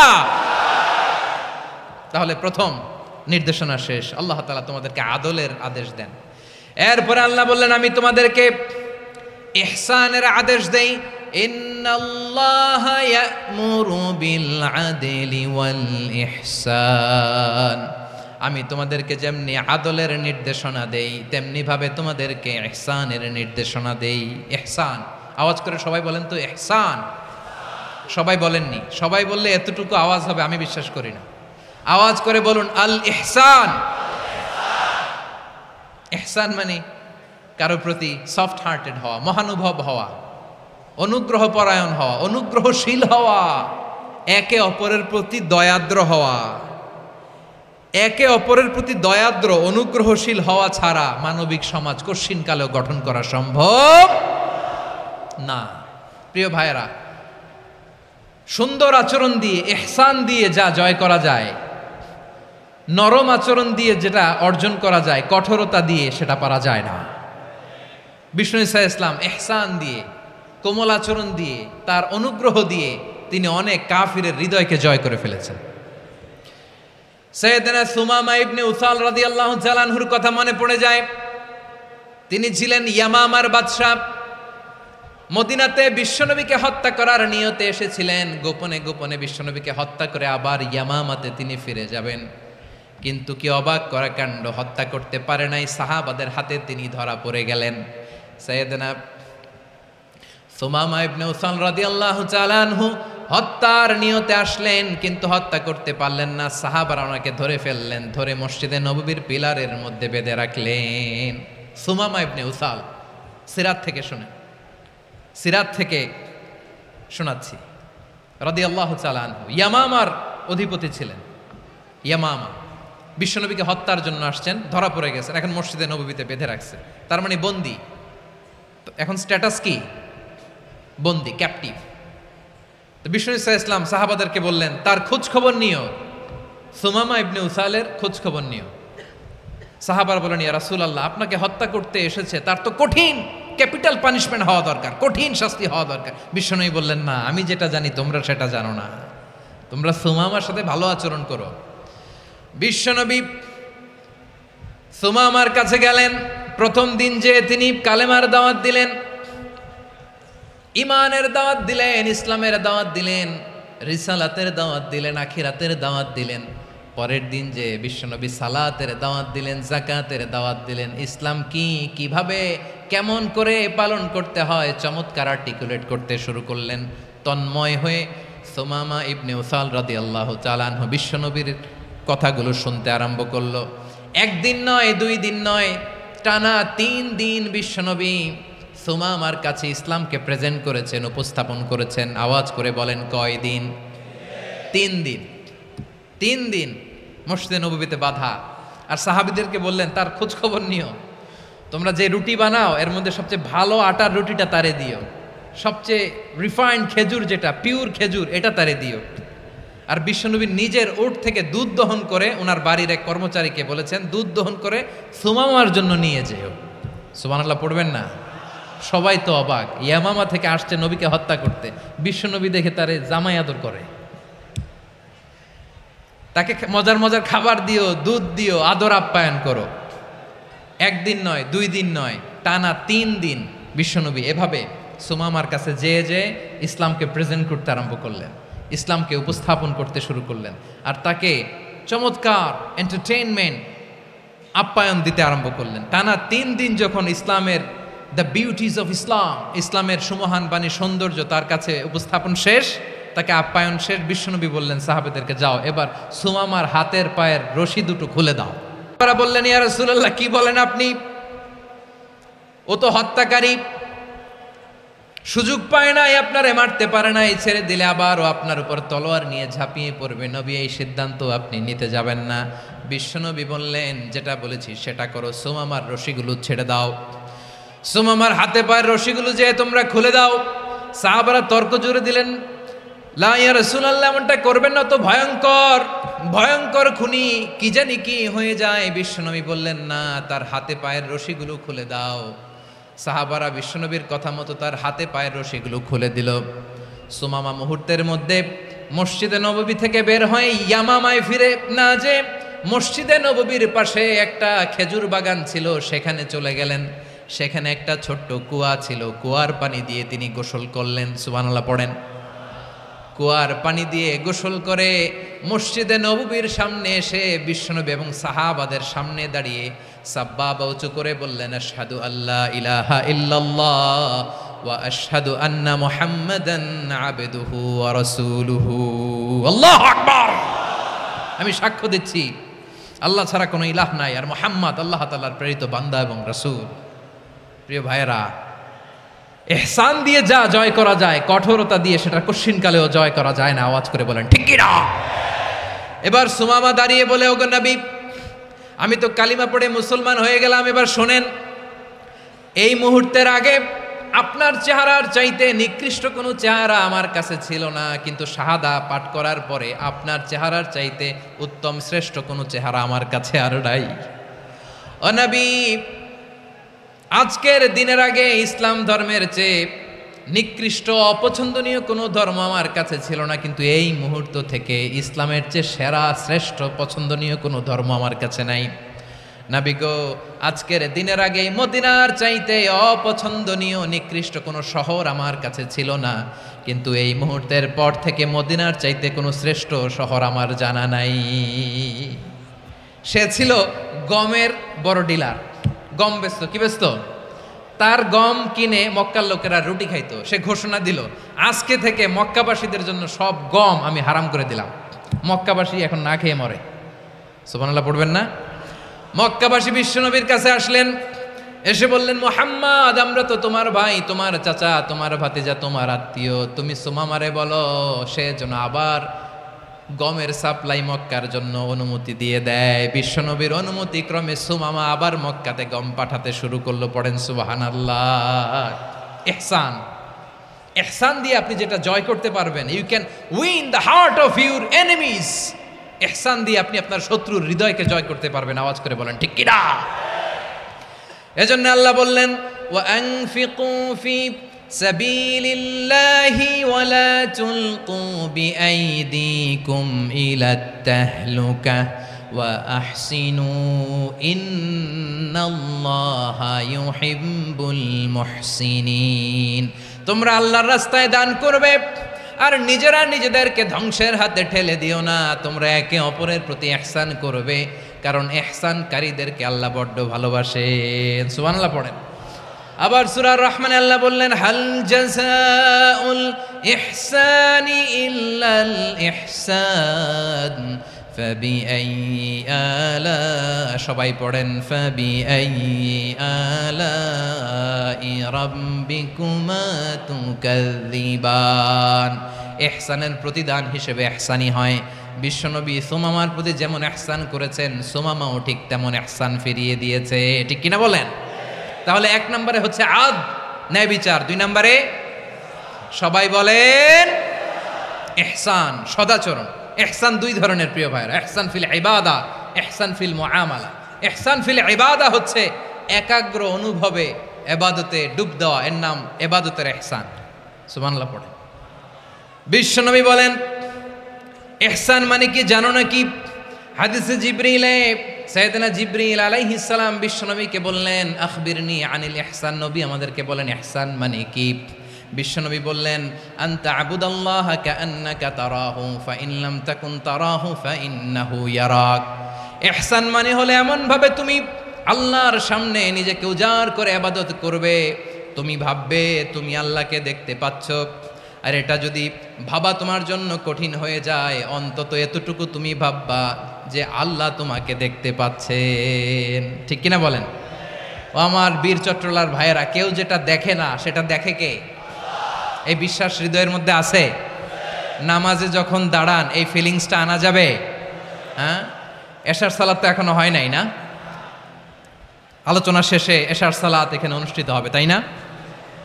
আচ্ছা বলুন তো, আমরা এশার সালাত পর্যন্ত বেঁচে থাকবো এই গ্যারান্টি আছে কার কার? হাত তোলেন। কয়েকজন হাত তুলছে পেছনে, না বুঝে তুলে ফেলছে। এশা পর্যন্ত যে আমরা হায়াত পাবো কোনো গ্যারান্টি আছে? সবাই আওয়াজ করে বলেন, গ্যারান্টি আছে? গ্যারান্টি নাই। এই জন্য বিষ্ণু ইসলাম বলেছে, এমনভাবে নামাজে দাঁড়াও, ইবাদত করো, মনে করো হতে পারে এটাই আমার জীবনের শেষ নামাজ। Perform the Salah as if this is your last and final prayer. এমনভাবে সালাতে দাঁড়াও, ভাবো হতে পারে এটাই তোমার জীবনের শেষ নামাজ। এমনভাবে নামাজে দাঁড়াও, ভাবো এটাই শেষ নামাজ। তাহলে নামাজে একাগ্রতা বাড়ায় দিবে কে? ফলে ইবাদতের ইহসান আমাদের অর্জিত হবে। আর মুআমালাতে ইহসান হলো, বিশ্বনবী বলেন, ইন্নাল্লাহা তাবারাকা ওয়া তাআলা কাতাবাল ইহসানা আলা কুল্লি শাই, ফাইদা কাতালতুম ফাআহসিনুল কিতলা ওয়া ইযা যাবাহতুম ফাআহসিনুয যাবহা ওয়ালিয়ুহিদ্দা আহাদুকুম শাফরাতাহু ওয়ালিয়ুরিহ যাবিহাতাহু। ইহসান দুই ধরনের, আওয়াজ করে বলতে হবে। কয় ধরনের? সবাই বলুন আওয়াজ করে, কয় ধরনের? একটা হচ্ছে ইহসান ফিল ইবাদা, ইবাদতে ইহসান। ইবাদতে ইহসান কি? একাগ্র অনুভব দিয়ে ইবাদত করা, মন প্রাণ দিয়ে ইবাদত করা। আর মুআমালাতে ইহসান কি? সব কাজে, দৈনন্দিন কাজে, কর্মে, সামাজিক অ্যাক্টিভিটিতে কোমলতা প্রদর্শন করা, অনুগ্রহের সাথে সবকিছু করা। আল্লাহ তাআলা ইন্নাল্লাহা তাবারাকা ওয়া তাআলা কাতাবাল ইহসানা আলা কুল্লি শাই, তিনি সব কিছুর ব্যাপারে ইহসানকে আবশ্যক করেছেন। সব কিছুতে মুমিনের সব কাজে ইহসানের পরশ থাকবে। ওয়া ইযা কাতালতুম ফাহসিনুল কিতলা, বিশ্বনবী বলেন তুমি যখন কাউকে হত্যা করো ইহসানের সাথে করো। সুবহানাল্লাহ পড়বেন না? যখন হত্যা করো তখনও ইহসানের সাথে। আচ্ছা হত্যা করবো আবার ইহসান আসবে করতে করে, তো মেরেই ফেলবো আমি। আল্লাহ, ও ভাই একজন খুন করেছে, খুনি, রাষ্ট্রীয় আইনে তার শাস্তি হয়েছে ডেথ পেনাল্টি, মৃত্যুদণ্ড। এখন মৃত্যুদণ্ড দেখে আপনি যেমনি মন চায় তেমনি মারবেন লোকটারে? ওর নাক কেটে ফেলতে পারবেন? ওর কান কাটতে পারবেন? ওর চোখ উপড়ে ফেলতে পারবেন আপনি? যেমন মন চায় তার অঙ্গহানি করা যাবে না। ইহসানের সাথে তাকে হত্যা করো। সুবহানাল্লাহ, this is Islam, this is the true essence of Islam. ওয়া ইযা যাবাহতুম ফাহসিনুয যাবহা, যখন জবাই করবে তখনও ইহসানের সাথে জবাই করো। করব জবাই, ওইখানেও নাকি ইহসান। আচ্ছা কুরবানির দিন আমরা পশুগুলোরে কি করি বলেন সবাই আওয়াজ করে? জবাই। জবাই মানে তো এটার মেরেই ফেলতেছি, একটু পরে তো টুকরো টুকরো করে গোশতগুলো খাবো, এটা তো খাবো, এটা তো মেরেই ফেলবে। বিষ্ণু বলে না, জবাইয়ের মধ্যেও মুমিনের জবের ভেতরেও ইহসানের পরশ থাকা চাই। যখন জবাই করবে প্রাণীটাকে হাত পা টাইট করে বেঁধে নাও, ছুরিটাকে শার্পেন করে নাও, ধারালো করে নাও, যাতে অল্প সময়ে জবাইটা হয়ে যায়, প্রাণীটা যাতে কম কষ্ট পায়। সুবহানাল্লাহ পড়ে। দিস ইজ কল্ড ইহসান। ইহসান আল্লাহ তাআলা যেমনি আদলের আদেশ করেছেন, ন্যায় বিচার, জাস্টিস এনশিওর করতে বলেছেন, সমাজে ইহসানের ব্যবহার, ইহসানের অনুশীলন তিনি করতে বলেছেন। এজন্য মুমিনের প্রতিটি কাজে, আমার চট্টগ্রামের ভাইয়েরা আমার দিকে তাকান, খেয়াল করে শুনুন, মুমিন জীবনের প্রতিটি কাজে ইহসানের পরশ থাকা চাই। আমরা যেন আমাদের পরিবারের প্রতি ইহসান করি, আমরা যেন আমাদের কর্মচারীদের প্রতি ইহসান করি, আমরা যেন আমাদের কলিগদের প্রতি ইহসান করি, আমরা যেন আমাদের ভাইদের প্রতি ইহসান করি। মুমিন জীবনের প্রতি কাজে ইহসানের পরশ থাকার দরকার আছে না নাই? কথা বুঝতে পেরেছেন? তাহলে আল্লাহ তাআলার তিনটা আদেশ ছিল, কয়টা গেল? ভুলে গেছে, ভুলে গেছে চট্টগ্রাম। তিনটা আদেশের মধ্যে কয়টা বললাম? প্রথমে কি ছিল? আদল। 2 নম্বরে, 3 নম্বরে রব্বুল আলামিন বললেন ওয়া ইতা ইদিল কুরবা, নিকটাত্মীয়দেরকে দান করো। নিকট আত্মীয়দেরকে দাও, যারা তোমাদের ব্লাড কানেকশনের আত্মীয় তাদেরকে তোমরা দাও। এখানে জেনারেলি বললেন দাও, কি দিব সেটা তিনি এখানে বলেন নাই, সেটা তিনি সূরাতুল ইসরার মধ্যে বলেছেন। আল্লাহ বলেন ওয়া আতিযাল কুরবা হাক্কাহ, নিকট আত্মীয়দেরকে তাদের অধিকার, তাদের প্রাপ্য তোমরা বুঝিয়ে দাও। দেখেন, একটা শান্তির সমাজ, একটা সমৃদ্ধ সমাজ, একটা মানবিক সমাজ গঠনের জন্য আল্লাহ তাআলা বেশি না, মাত্র 3টা অর্ডার, 3টা ভার্ডিক্ট তিনি জারি করেছেন। 1 নাম্বার সুশাসন, ন্যায় বিচার। 2 নাম্বার ইহসান। 3 নাম্বার নিকটাত্মীয়, যারা কাছের, তোমার ভেরি ক্লোজ রিলেশনশিপে আছে, তাদেরকে দাও। দাও, দিলে বাড়িয়ে দেয় কে? অনেকে দিতে চায় না, কৃপণতা করে। দিলে বাড়ায় দেয় কে? ও মিয়া, মদিনার মধ্যে সবচাইতে গরিব সাহাবী ছিল বেলাল রাদিয়াল্লাহু তাআলা আনহু। ওনার এন্টায়ার অ্যাসেট, সম্পদের পরিমাণ কতদূর জানেন? একটা লুঙ্গি। বেলাল রাদিয়াল্লাহু তাআলা আনহু, ওনার টোটাল ওয়েলথের এস্টিমেশন হচ্ছে মাত্র একটা লুঙ্গি। একটা লুঙ্গি, টোটাল ওয়েলথ এস্টিমেশন, টোটাল সম্পদের পরিমাণ বেলাল রাদিয়াল্লাহু তাআলা আনহুর কি ছিল? কথা বোঝে নাই বোধহয়। কি ছিল? ওই বেলাল রাদিয়াল্লাহু তাআলা আনহুকে বিষ্ণু ইসলাম বলেছেন, আনফিক ইয়া বেলাল, ও বেলাল তুমিও দাও। ওয়ালা তাখশা মিন যিল আরশি ইখলালা, আরশের অধিপতির তো কোনো ঘাটতি নাই, তুমি দিলে ওই আল্লাহ তোমারে বাড়ায় দিবে। এজন্য আমার প্রিয় ভাইয়েরা, দিলে কমে না, দিলে বাড়ে। অনেকে ধরে রাখে, নতুন কিছু নিতে পারে না, হাত দিয়ে যেটা ধরে রেখেছেন এটা দিয়ে দেন, বড় একটা ধরার সুযোগ পাবেন। জোরে বলেন ঠিক কিনা? ধরেন 5 কেজি ওজনের একটা ধরে রাখছেন, এখন 10, এটা না ছাড়লে 10 কেজি ধরতে পারবেন আপনি? আচ্ছা, 10 কেজির জিনিস একটা আছে হাতে, ওইটা যদি ছেড়ে দেন তাইলেই না 15 কেজি ধরতে পারবেন। কথা বলেন ঠিক কিনা? তাহলে দিলে বাড়িয়ে দেয় কে? রব্বুল আলামিন বললেন 3 নাম্বার আদেশ হলো তোমাদের প্রতি সমাজটারে কেমন করে মানবিক সমাজ, সুন্দর সমাজ গড়বা। 3 নাম্বার আদেশ হলো ওয়া আতিদাল কুরবা হাক্কা, নিকটাত্মীয়দেরকে তাদের প্রাপ্য বুঝিয়ে দাও। এই নিকটাত্মীয়দেরকে তাদের অধিকার বুঝিয়ে দেওয়া, প্রাপ্য বুঝিয়ে দেওয়াতে আমাদের গাফলতি আছে না নাই? চট্টগ্রামে নাই? মাশাআল্লাহ আছে, আছে। অনেকে দেখবেন অনেক আল্লাহওয়ালা, তাহাজ্জুদ গুজার, সেজদা দিতে দিতে কপালে কালো দাগ ফেলে দিছে, সে তার বোনের হকটা আদায় করে নাই। আছে না নাই? হ্যাঁ, এখানেও আছে। সর্বনাশ। অনেক বড় হাজী সাহেব, বিশাল লম্বা দাড়ি, ছেলেরে সব দিয়ে দিছে, মেয়েরে কিছু দেয় নাই, মেয়ের হক আদায় করে নাই। আছে না নাই? এই হাজী সাহেবেরা, এই আল্লাহওয়ালারা কিয়ামতের ময়দানে আটকে যাবে। আপনি অন্যের অধিকার নষ্ট করেছেন, তাদের রাইটসকে ভায়োলেট করেছেন। এজন্য আল্লাহ তাআলা বলেন, কারো অধিকার যদি কেউ নষ্ট করে, ওই সমাজটা মানবিক সমাজ কঠিনকালেও হতে পারে না। এজন্য 3 নম্বর আল্লাহ বললেন ওয়া ইতা ইদিল কুরবা, নিকটাত্মীয়দেরকে দাও। কি দিবা? তাদের অধিকার দিয়ে দাও।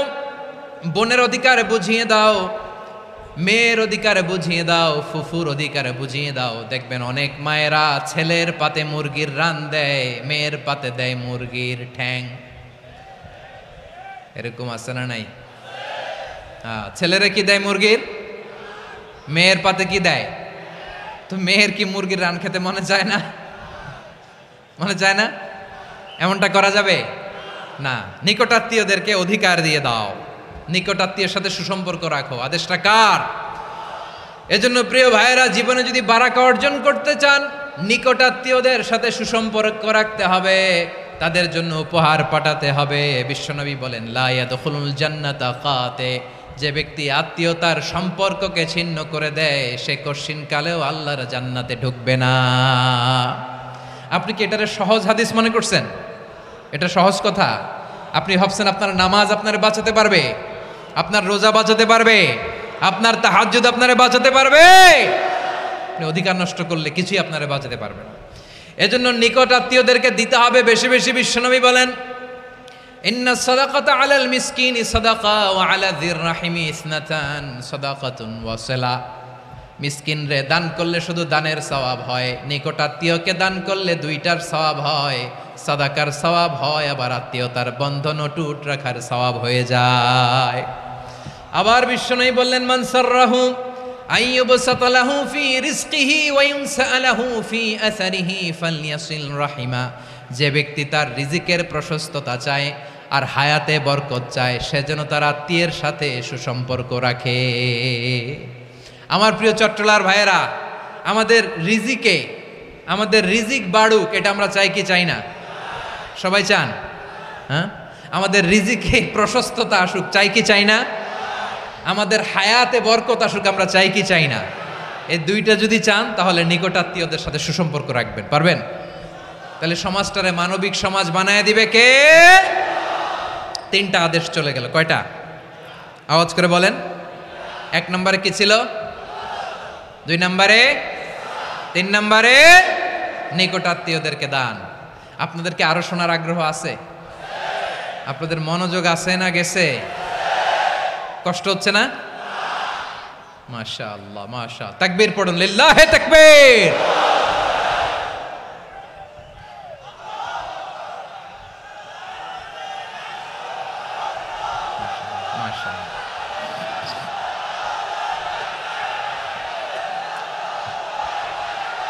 আমার প্রিয় ভাইয়েরা, আল্লাহ তাআলা তিনটা জিনিসের যেমনি আদেশ করেছেন, অনুরূপভাবে তিনটা বিষয় তিনি বারণ করেছেন, নিষেধ করেছেন। ওগুলোর কাছেও যাওয়া যাবে।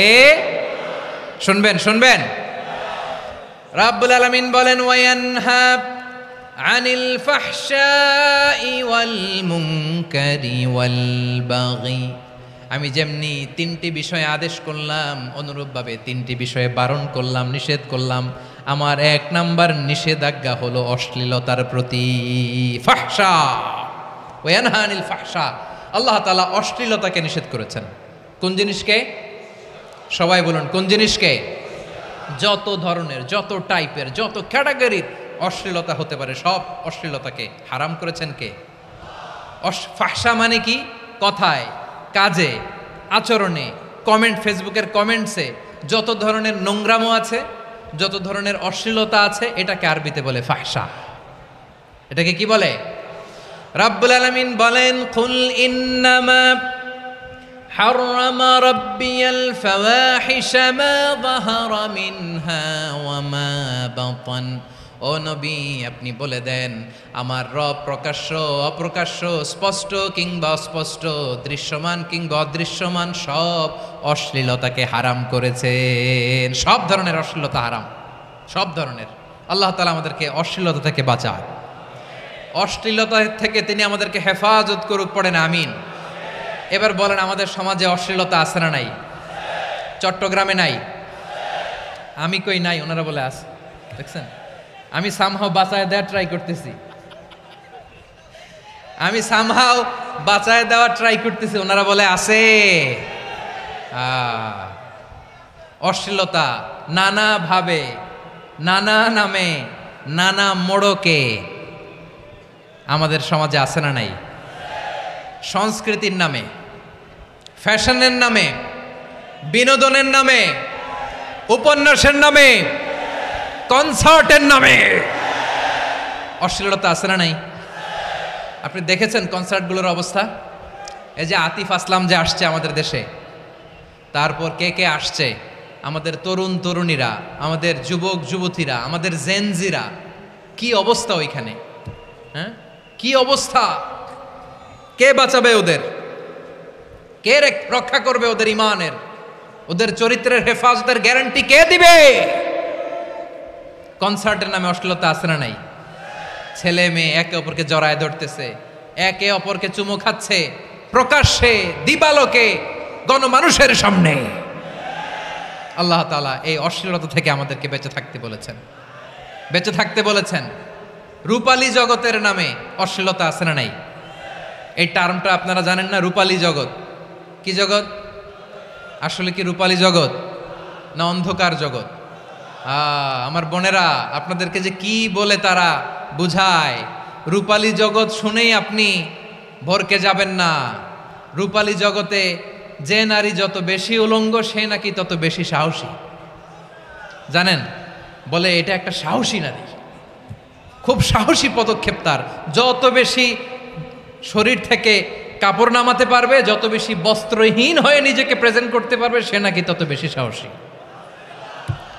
আমার চট্টলার ভাইয়েরা, শয়তানের প্রথমে এজেন্ডা ছিল বনি আদমকে বস্ত্রহীন করা। সে আদম এবং হাওয়া আলাইহিস সালামকে নিষিদ্ধ গাছের ফল খাইয়ে তাদেরকে বস্ত্রহীন করেছে। এই জামিনেও সে আমাদেরকে বস্ত্রহীন করতে চাইবে। এই রূপালী জগতের নামে তারা এটা করে। আমার প্রিয় বোনেরা, আপনি জানেন না আপনার দাম কত। ওরা আপনাদেরকে বিজ্ঞাপনের সস্তা পণ্য বানাতে চায়। ওরা আপনাদেরকে ওদের ভোগের লিপসার টুলস বানাতে চায়। ওরা আপনাদেরকে দিয়ে ওদের খায়েশ পূরণ করতে চায়। এটা আপনাদের জন্য মোটেও ডিগনিটি নয়, এটা আপনাদের জন্য সম্মান নয়। আপনার সম্মান শালীনতায়, আপনার সম্মান হেজাবে, আপনার সম্মান ভদ্রতায়, আপনার সম্মান আপনার ডিসেন্ট পোশাকে। পোশাক বলে দেয় এই নারীটা ভদ্র না অভদ্র। পোশাক বলে দেয় এই মেয়েটা কোন ঘরের মেয়ে। আওয়াজ করে বলেন ঠিক কিনা? আপনি জানেন না আপনার এই সস্তা পণ্য বানায়, ভোগের পণ্য, বিলবোর্ডে আপনাকে উলঙ্গ করে উপস্থাপন করে। এই অশ্লীলতার সাথে ইসলামের কোনো সম্পর্ক। এজন্য আল্লাহ বলেন আমি অশ্লীলতাকে হারাম করেছি। অশ্লীলতাকে হারাম করার প্রথম কারণ হলো এর মাধ্যমে মানবতাকে অপমানিত করা হয়। কারণ মানুষের সম্মান মানুষের পোশাকে। মানুষ যখন পোশাকহীন হয়ে যায়, বস্ত্রহীন হয়ে যায়, তার সম্মান কমে যায়, ঠিক কিনা? অশ্লীলতাকে হারাম করার প্রথম কারণ হচ্ছে মানুষ মানুষকে অপমান করে। একটা নারী, সে তো সম্মানিত, নারী যে কত সম্মানিত নারীরা এটা বুঝেই নাই। বিশ্বনবী বলেন আর দুনিয়া কুল্লুহা মাতা ওয়া খায়রু মাতা'আদ দুনিয়া আল মারআতুস সালিহা। আমার বোনেরা, 5টা প্যান্ডেলে আপনারা এলইডিতে আমার আলোচনা শুনছেন, আমি জানি। আপনাদের এই গর্ভ যে কত দামি আপনি জানেন না। আপনার পেট থেকেই আসবে আগামী দিনের সালাহুদ্দিন আল আইয়ুবী। আপনার পেট থেকেই আসবে অনাগত দিনের ইমাম মাহদী আল মুনতাজার। আপনার পেট থেকেই আসবে অনাগত দিনের ফয়সাল, ওয়াসিম, মুগ্ধ, আবু সাইদের মতো বীর যোদ্ধা।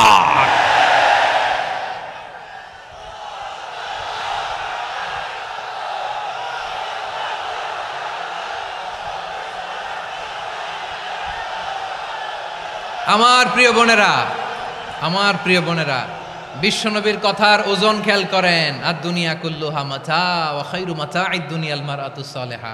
দুনিয়ার সবকিছুই অ্যাসেট, এর মধ্যে সবচেয়ে দামি অ্যাসেট নেককার নারী। আপনার গর্ভ যে কত দামি আপনি জানেন না। নিজের সময়টাকে কাজে লাগান, কোরআন পড়েন, সুন্নাহ পড়েন। আপনার অনেক দায়িত্ব ঘরে। You are the MD of your family. একটা family it's a very big institution. পরিবার একটা অনেক বড় প্রতিষ্ঠান। And you are the MD of your institution. আপনি এই পরিবারের MD, managing director of your family. এখানে আপনার কত দায়িত্ব। আপনি ছেলেমেয়েদেরকে তারবিয়া করবেন। আপনি আপনার স্বামীর জন্য ঘরটারে জান্নাতের নীর বানাবেন। আপনার জন্য জান্নাতের ডুপ্লেক্স বাড়ি ওইখানে তৈরি করে রাখবে কে? আপনি যে কত দামি আপনি জানেন না। নারীদেরকে আল্লাহ বানিয়েছেন উচ্চতর করে, নিম্নতর নয়। নারীদেরকে ছোট্ট জিনিস দিলে এটার বড় করে দেয়। নারীদেরকে ভ্রূণ দিলে, শুক্রাণু দিলে নারী এটারে বাচ্চা হিসেবে উপহার দেয়, ঠিক কিনা? বিয়ের মাধ্যমে স্বামী যখন তার শুক্রাণু তার স্ত্রীকে উপহার দেয়, স্ত্রী রিটার্নে কি উপহার দেয়? ফুল ফর্ম বেবি, মানব সন্তান। দেখছেন, আপনি দিলেন একটুকুনি, দিছে বিশাল। আপনি যদি নারীকে বাজার এনে দেন, নারী এটাকে সুস্বাদু খাবারে রূপান্তর করে দেয়। আপনি তাকে একটা মুচকি হাসি দিয়ে দেন, সে তার কলিজা দিয়ে দেয়। কিন্তু যদি আপনি তার মনে কষ্ট দেন, সে আপনার জীবনকে জাহান্নাম বানায়া দেয়। খবর আছে, নারীর মন বুঝতে পারলে নেয়ামত, বুঝতে না পারলে কিয়ামত, ঠিক কিনা বলেন? আমার প্রিয় বোনেরা, আপনি যে কত দামি আপনি জানেন না। জানেন না আপনি কত দামি, অনেক দামি আপনি। আপনাদেরকে যেন ভোগের সস্তা পণ্য বানাতে না পারে আপনাদেরকে সচেতন থাকতে হবে, সজাগ থাকতে হবে, কনসার্ন থাকতে হবে। শয়তানের ওই হাতছানির দিকে আর নজর দেওয়া যাবে না। তাহলে কেন আল্লাহ তাআলা এই ফাহশা অশ্লীলতাকে হারাম করলেন? 1 নাম্বার, এতে হিউম্যান ডিগনিটি কমে। 2 নাম্বার, এতে মানুষের অধিকার নষ্ট হয়। আপনি বিয়ে করেছেন, এরে পরকিয়া করেন, ওর সাথে এরকম আছে না নাই? স্ত্রীর অধিকার নষ্ট করেছেন। আপনি বিবাহ সম্পর্কে আবদ্ধ হয়েছেন তার সাথে, আপনি পরকিয়া করেন ওই ছেলের সাথে, আপনি আপনার হাজবেন্ডের সাথে বিট্রে করেছেন। এজন্য আল্লাহ অশ্লীলতাকে হারাম করেছেন। অশ্লীলতাকে হারাম করার আরেকটা কারণ হচ্ছে আল্লাহ তাআলা এই হিউম্যান জেনারেশনকে, এটাকে প্রিজার্ভ করতে চায়। হিফজুন নাসল, এটা মাকাসিদুশ শরিয়ার অনেক গুরুত্বপূর্ণ একটা মাকাসিদ, অনেক গুরুত্বপূর্ণ। আপনার নাসাল, আপনার জেনারেশনকে সংরক্ষণ করা। এই যে আসতেছে ফেব্রুয়ারি, কত ফেব্রুয়ারি জানো? এটা কি বিশ্ব ভালোবাসা দিবস? হ্যাঁ, কি দিবস?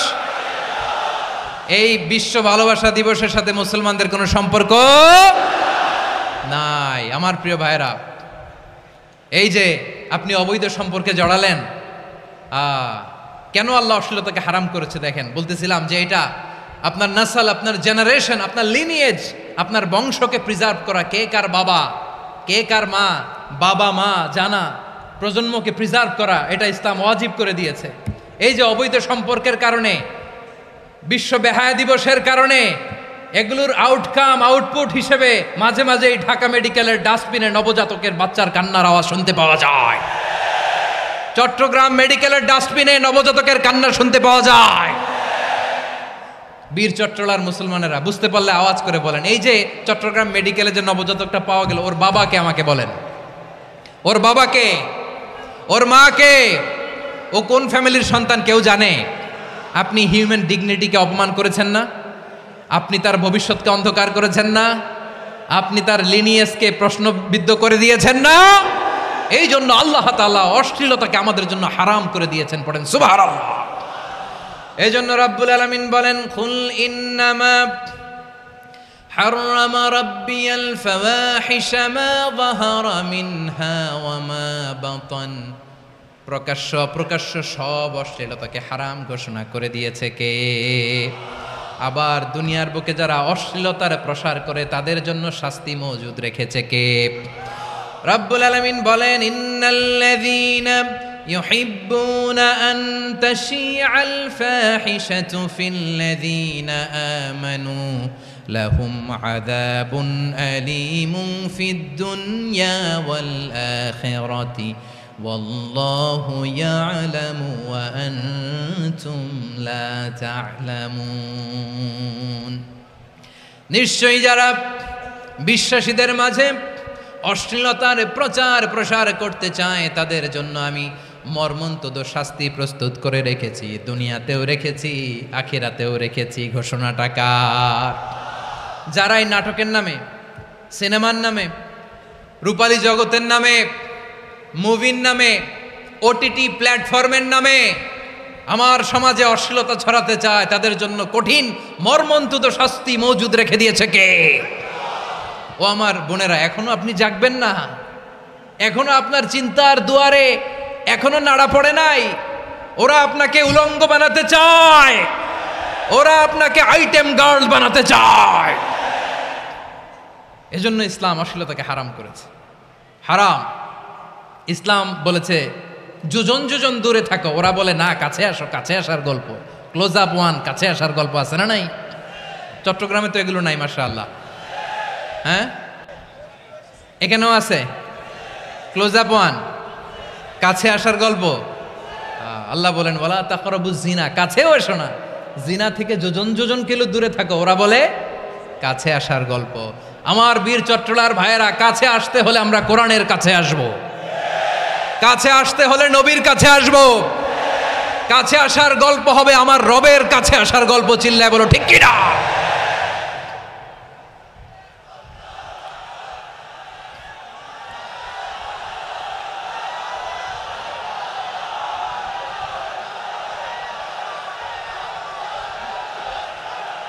বসুন বসুন আমার ভাইয়েরা।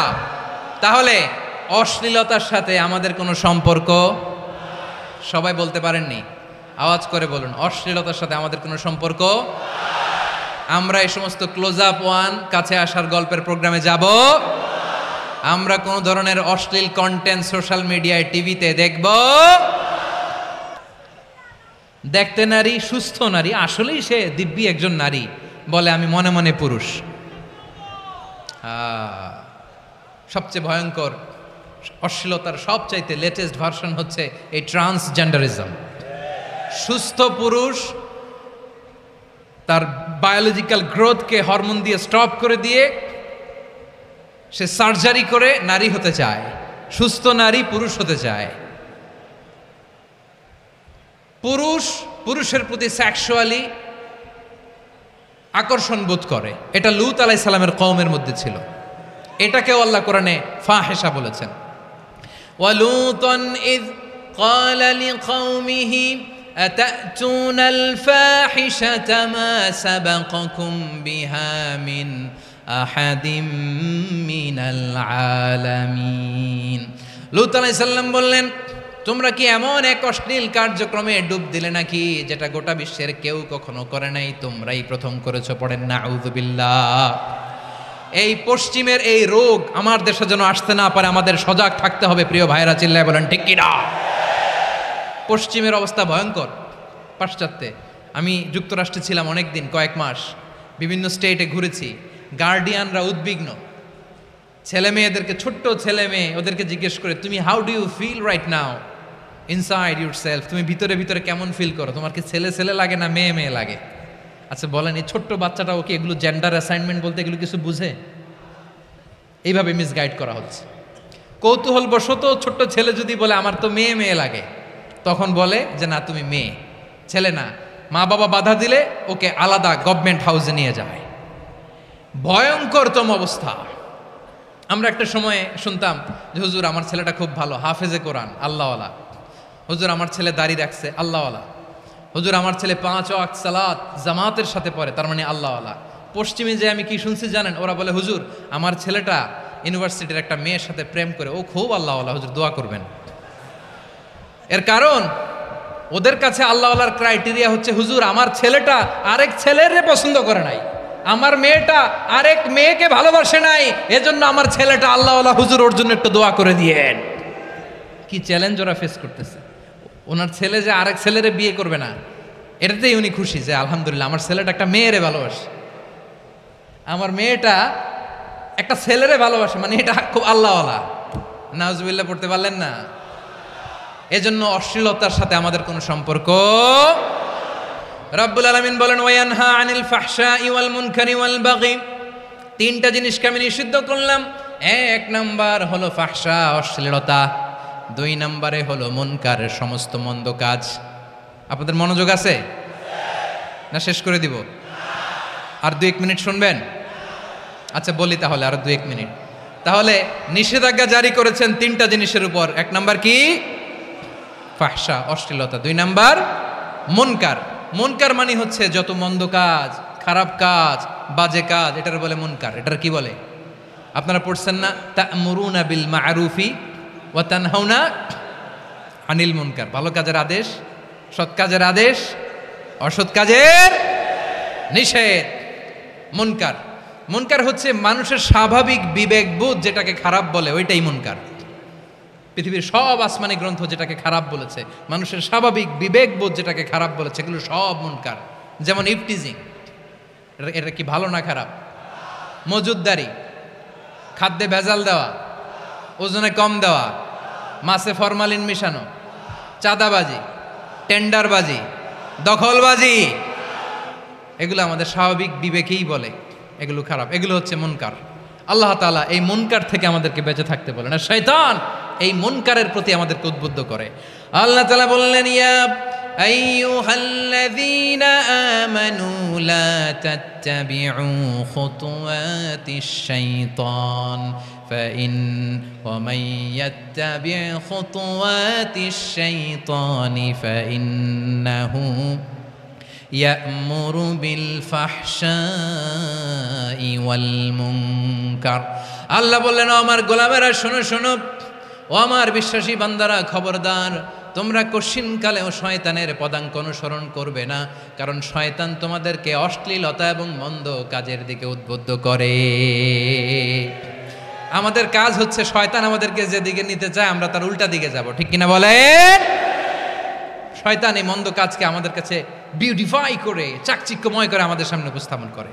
এজন্য আল্লাহ বলেন মুনকারকে থামাতে হবে, মুনকার প্রতিরোধ করতে হবে। মুনকার প্রতিরোধের দায়িত্ব শুধু আমাদের নাকি? শুধু আপনার খতিব সাহেবের, ইমাম সাহেবের, নাকি মুসলিম উম্মার সবার? আওয়াজ করে বলুন, মুনকার অসৎ কাজ প্রতিরোধের দায়িত্ব কার? রাব্বুল আলামিন বলেন কুনতুম খায়রা উম্মাতিন উখরিজাত লিন-নাসি তা'মুরুনা বিল মা'রুফি ওয়া তানহাউনা আনিল মুনকার। তোমাদেরকে শ্রেষ্ঠ জাতি করে জমিনের মধ্যে আবির্ভূত করা হয়েছে, যাতে করে তোমরা জমিনের ভেতরে সৎ কাজের আদেশ করতে পারো আর অসৎ কাজের নিষেধ করতে পারো। উম্মাহ কুনতুম খায়রা, তাহলে গোটা উম্মার দায়িত্ব, এটা বুঝতে পারছেন তো? আচ্ছা, আরো নিচে আসেন। এরপরে আল্লাহ বললেন শুধু উম্মাহ না, এই জমিনের রাজত্ব আমি যাদের হাতে দেই, এই জমিনের মালিক আমি যাদেরকে বানিয়ে দেই, যাদেরকে আমি সরকারের দায়িত্ব দেই, তাদেরকেও মুনকার প্রতিরোধের দায়িত্ব দিয়েছে কে? আল্লাহ বলেন যারা ক্ষমতার মসনদে বসেছে তাদেরকে 4 দফা কর্মসূচি আমি আল্লাহ দিলাম। আওয়াজ করে বলেন কয় দফা? আল্লাহ বলেন আল্লাযীনা ইম্মাক্কান্নাহুম ফিল আরদি আকামুস সালাতা ওয়া আতাউয যাকাতা ওয়া আমারু বিল মা'রুফি ওয়া নাহাউ আনিল মুনকার ওয়ালিল্লাহি আকিবাতুল উমুর। যারা এই জমিনের উত্তরাধিকার হয়েছে তারা 4 দফা কর্মসূচি নিয়ে সামনে আগাবা। সালাত কায়েম করবা, যাকাত আদায় করবা, সৎ কাজের আদেশ দিবা, অসৎ কাজ থেকে মুনকার প্রতিরোধ করবা। আদেশটা কার? আমার প্রিয় চট্টলার ভাইরা, পুরো উম্মার দায়িত্ব মুনকার প্রতিরোধ করা, সরকার প্রধানের দায়িত্ব মুনকার প্রতিরোধ করা। এরপর আল্লাহ বলেন প্রতিটা ফ্যামিলির যিনি প্রধান সিইও বাবা, প্রত্যেক বাবারও দায়িত্ব এই মুনকার প্রতিরোধ করা। আওয়াজ করে বলেন ঠিক কি না? যেমনটি সাইয়েদনা লুকমান আলাইহিস সালাম ওনার কলিজার টুকরা সন্তানকে আদেশ করেছেন, ইয়া বুনাইয়া আকিমিস সালাতা ওয়া'মুর বিল মা'রুফি ওয়ানহা আনিল মুনকার। পড়েন সুবহানাল্লাহ। বাবা ছেলেকে সবক দিচ্ছে। কে সবক দিচ্ছে? কাকে? লুকমান আলাইহিস সালাম ছেলেকে বলতেছে, ওরে আমার কলিজার টুকরা সন্তান, ওরে আমার বাছা, নামাজ কায়েম করবা, সৎ কাজের আদেশ দিবা, আর মুনকার প্রতিরোধ করবা, অসৎ কাজ, সমাজ থেকে খারাপ কাজকে ঝেঁটে বিদায় করে দিবা। তাহলে দেখেন আমি স্টেপ বাই স্টেপ নামলাম। পুরা উম্মার দায়িত্ব, জমিনের উত্তরাধিকারী আল্লাহ যাদেরকে বানিয়েছেন সরকার, তাদের দায়িত্ব, প্রতিটি ফ্যামিলির প্রধানের দায়িত্ব। এরপরে বিশ্বনবী বলেন সচেতন প্রতিটি মুসলিমের দায়িত্ব সমাজ থেকে মুনকারকে উৎখাত করা। বিশ্বনবী বলেছেন মান রাআ মিনকুম মুনকারান ফালিয়ুগাইয়িরহু বিয়াদিহি ফাইন লাম ইয়াস্তাতি ফাবিলিসানিহি ওয়া ইন লাম ইয়াস্তাতি ফাবিকলবিহি ওয়া যালিকা আযআফুল ঈমান। সমাজে যে মুনকার দেখবে, খারাপ কাজ দেখবে, সে যেন হাত দিয়ে সেটাকে থামায়। কি দিয়ে? আপনাদের তো হাত নাই না? হাত আছে, হাত আছে। ওরা যেই হাত দিয়ে অন্যায় করে ওইটা প্রতিরোধের জন্য আমাদেরও হাত আছে না নাই? থামাতে হবে, থামাতে হবে।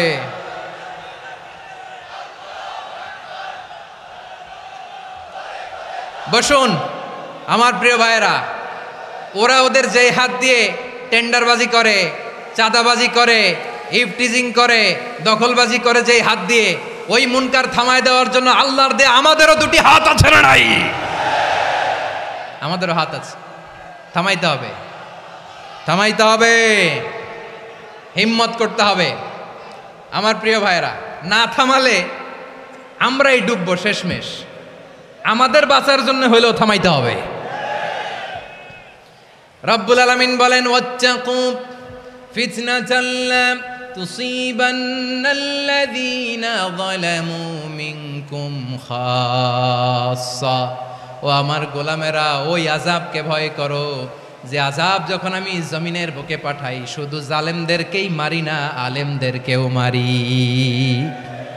আযাব যখন আসে তখন শুধু জালিমই মরে না, আলেমও মরে। জানেন মুসা আলাইহিস সালামের পায়ে একবার একটা লাল পোকা কামড় দিয়েছে, লাল পিঁপড়া।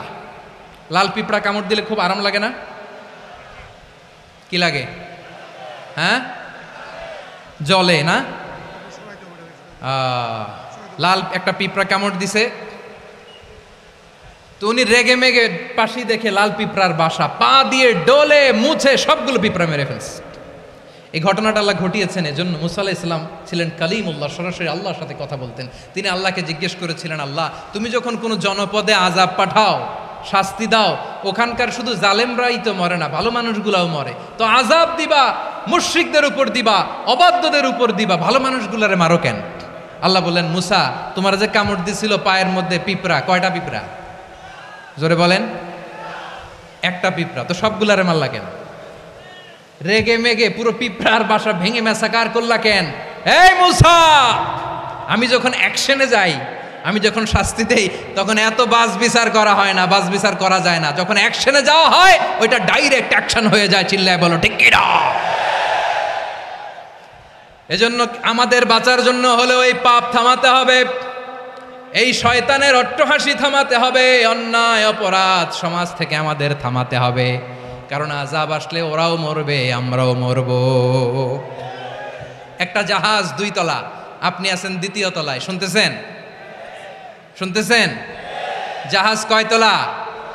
আপনি কোন তলায়? 2য় তলায়। নিচের তলার কিছু লোক জাহাজের তলা ছিদ্র করতে আরম্ভ করছে। কি ছিদ্র করতেছে? আচ্ছা, জাহাজের তলা ছিদ্র করলে তলা দিয়ে কি ঢুকে?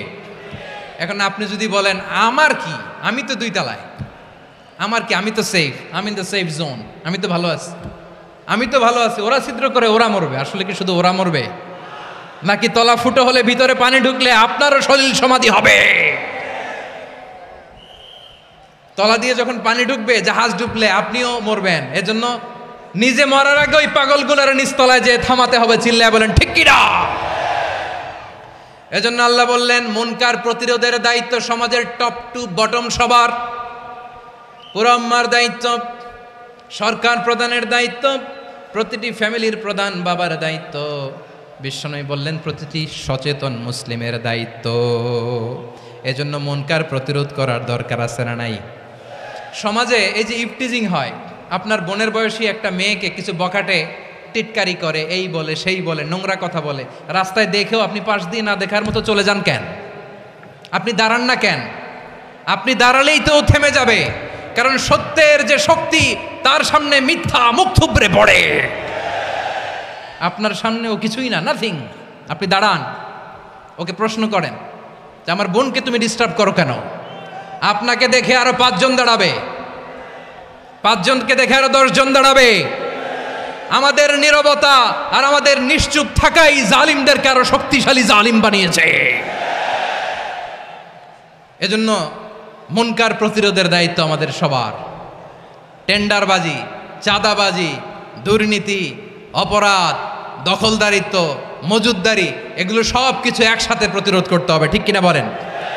একটা মানবিক সমাজ যদি চাই, প্রতিরোধ করতে হবে। প্রিয় ভাইয়েরা, আল্লাহর শপথ নিয়ে বলি, এই নাসিহাতগুলো সবার জন্য, সব দলের জন্য, সব মতের মানুষের জন্য। আমরা কোনো দলের প্রতি মানুষকে ডাকি না, আমরা ডাকি ইসলামের দিকে। সব দলের, সব মতের, সব মানুষদেরকে আমরা আহ্বান জানাই, আসুন আমরা একটা সুন্দর সমাজ বিনির্মাণ করি।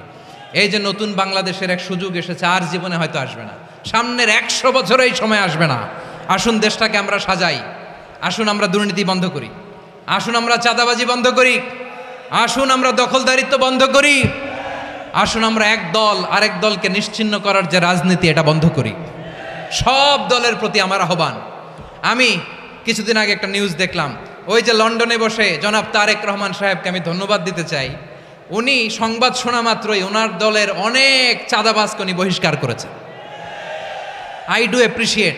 প্রতিটি দলের এরকম ইনিশিয়েটিভ নেওয়ার দরকার আছে না নাই? যে কোনো দলে এই প্র্যাকটিসটা থাকার দরকার আছে না নাই? চাঁদাবাজদের সাথে আপনারা নিজেদেরকে মুক্ত ঘোষণা করবেন যে এরা আমার দলের কর্মী হতে পারে না। আমরা চাঁদাবাজ মুক্ত বাংলাদেশ চাই, জুলুম মুক্ত বাংলাদেশ চাই, ফ্যাসিজম মুক্ত বাংলাদেশ চাই, গুণ খুন খারাপি মুক্ত বাংলাদেশ চাই। আমরা নতুন ভোরের বাংলাদেশ চাই। ওই বাংলাদেশ পাওয়ার জন্য মুনকার প্রতিরোধে, অন্যায় প্রতিরোধে যদি বাঘের বাচ্চার মতো, আবু সাইদের মতো 2 হাত উঁচু করে, বুককে টান টান করে প্রসারিত করে দাঁড়াতে হয়, রাজি আছো মুসলমান? কারা কারা রাজি? আল্লাহকে হাত দেখিয়ে প্রতিজ্ঞা করো।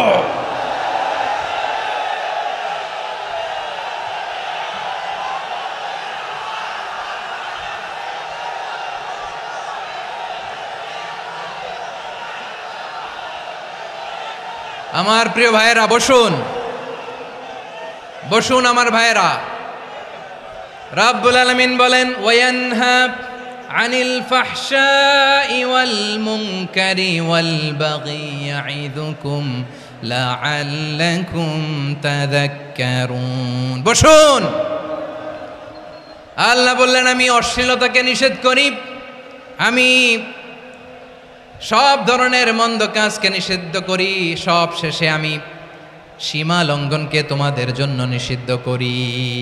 আলোচনা মনে আছে তো, না ভুলে গেছেন? নিষিদ্ধ করেছেন কয়টা জিনিস? 1 নম্বরে অশ্লীলতা, 2 নম্বরে মুনকার তথা সব মন্দ কাজ, 3 নম্বরে আল বাগি সীমা লঙ্ঘন, ক্রসিং দ্য লিমিট। সীমা লঙ্ঘন করা ভালো না। We all should know all limits. চিল্লায় বলেন ঠিক কিনা? একই আয়াতে আল্লাহ বললেন কুল ইন্নামা حرم ربي الفواحش ما ظهر منها وما بطن والإثم والبغي بغير الحق। অন্যায় ভাবে যে অবাধ্য হয়, যে সীমা লঙ্ঘন করে, তাদেরকেও আমি এটা হারাম করে দিলাম। সীমা লঙ্ঘন করা হারাম, সীমা লঙ্ঘন করা হারাম। আল্লাহ বারবার বারবার আমাদেরকে ওয়ার্নিং দেয়। যখন আমরা থামি না তখন আল্লাহ ধরে, আর যখন ধরে তখন ছাড়ে না। ধরে ধরে ধরে না, ধরলে আল্লাহ। ফেরাউনকে কিন্তু হুট করে ধরে নাই, আপনারা জানেন 9 বার ওয়ার্নিং দিয়েছে। ফেরাউনকে আল্লাহ তাআলা ওয়ার্নিং দিয়েছিল কয়বার? বীর চট্টলার বীর সেনানীরা আওয়াজ করে বলেন ফেরাউনকে ধরার আগে ওয়ার্নিং দেওয়া হয়েছিল কয়টা? রব্বুল আলামিন বলেন ওয়ালাকাদ আতাইনা মূসা 9 আয়াতিন বাইয়িনাত, 9টা মুআজিজা দেখিয়েছি। 1 2 3 বারবার এইভাবে রিমাইন্ডার, ওইভাবে রিমাইন্ডার, এইভাবে নাসিহাত, ওইভাবে দাওয়া। ফাকুলা লাহু কাওলান লাইয়িনা, নরম করে বলো, সফট করে বলো, যত ওয়ে হতে পারে দাওয়া মেথোডোলজির মুসা আলাইহিস সালামের সব অ্যাপ্লাই শেষ। 10ম বারে যে আল্লাহ ধরছে, 10ম বারে যে ধরেছে। এজন্য আল্লাহ বলেন আমি সীমালঙ্ঘনকে পছন্দ করি না।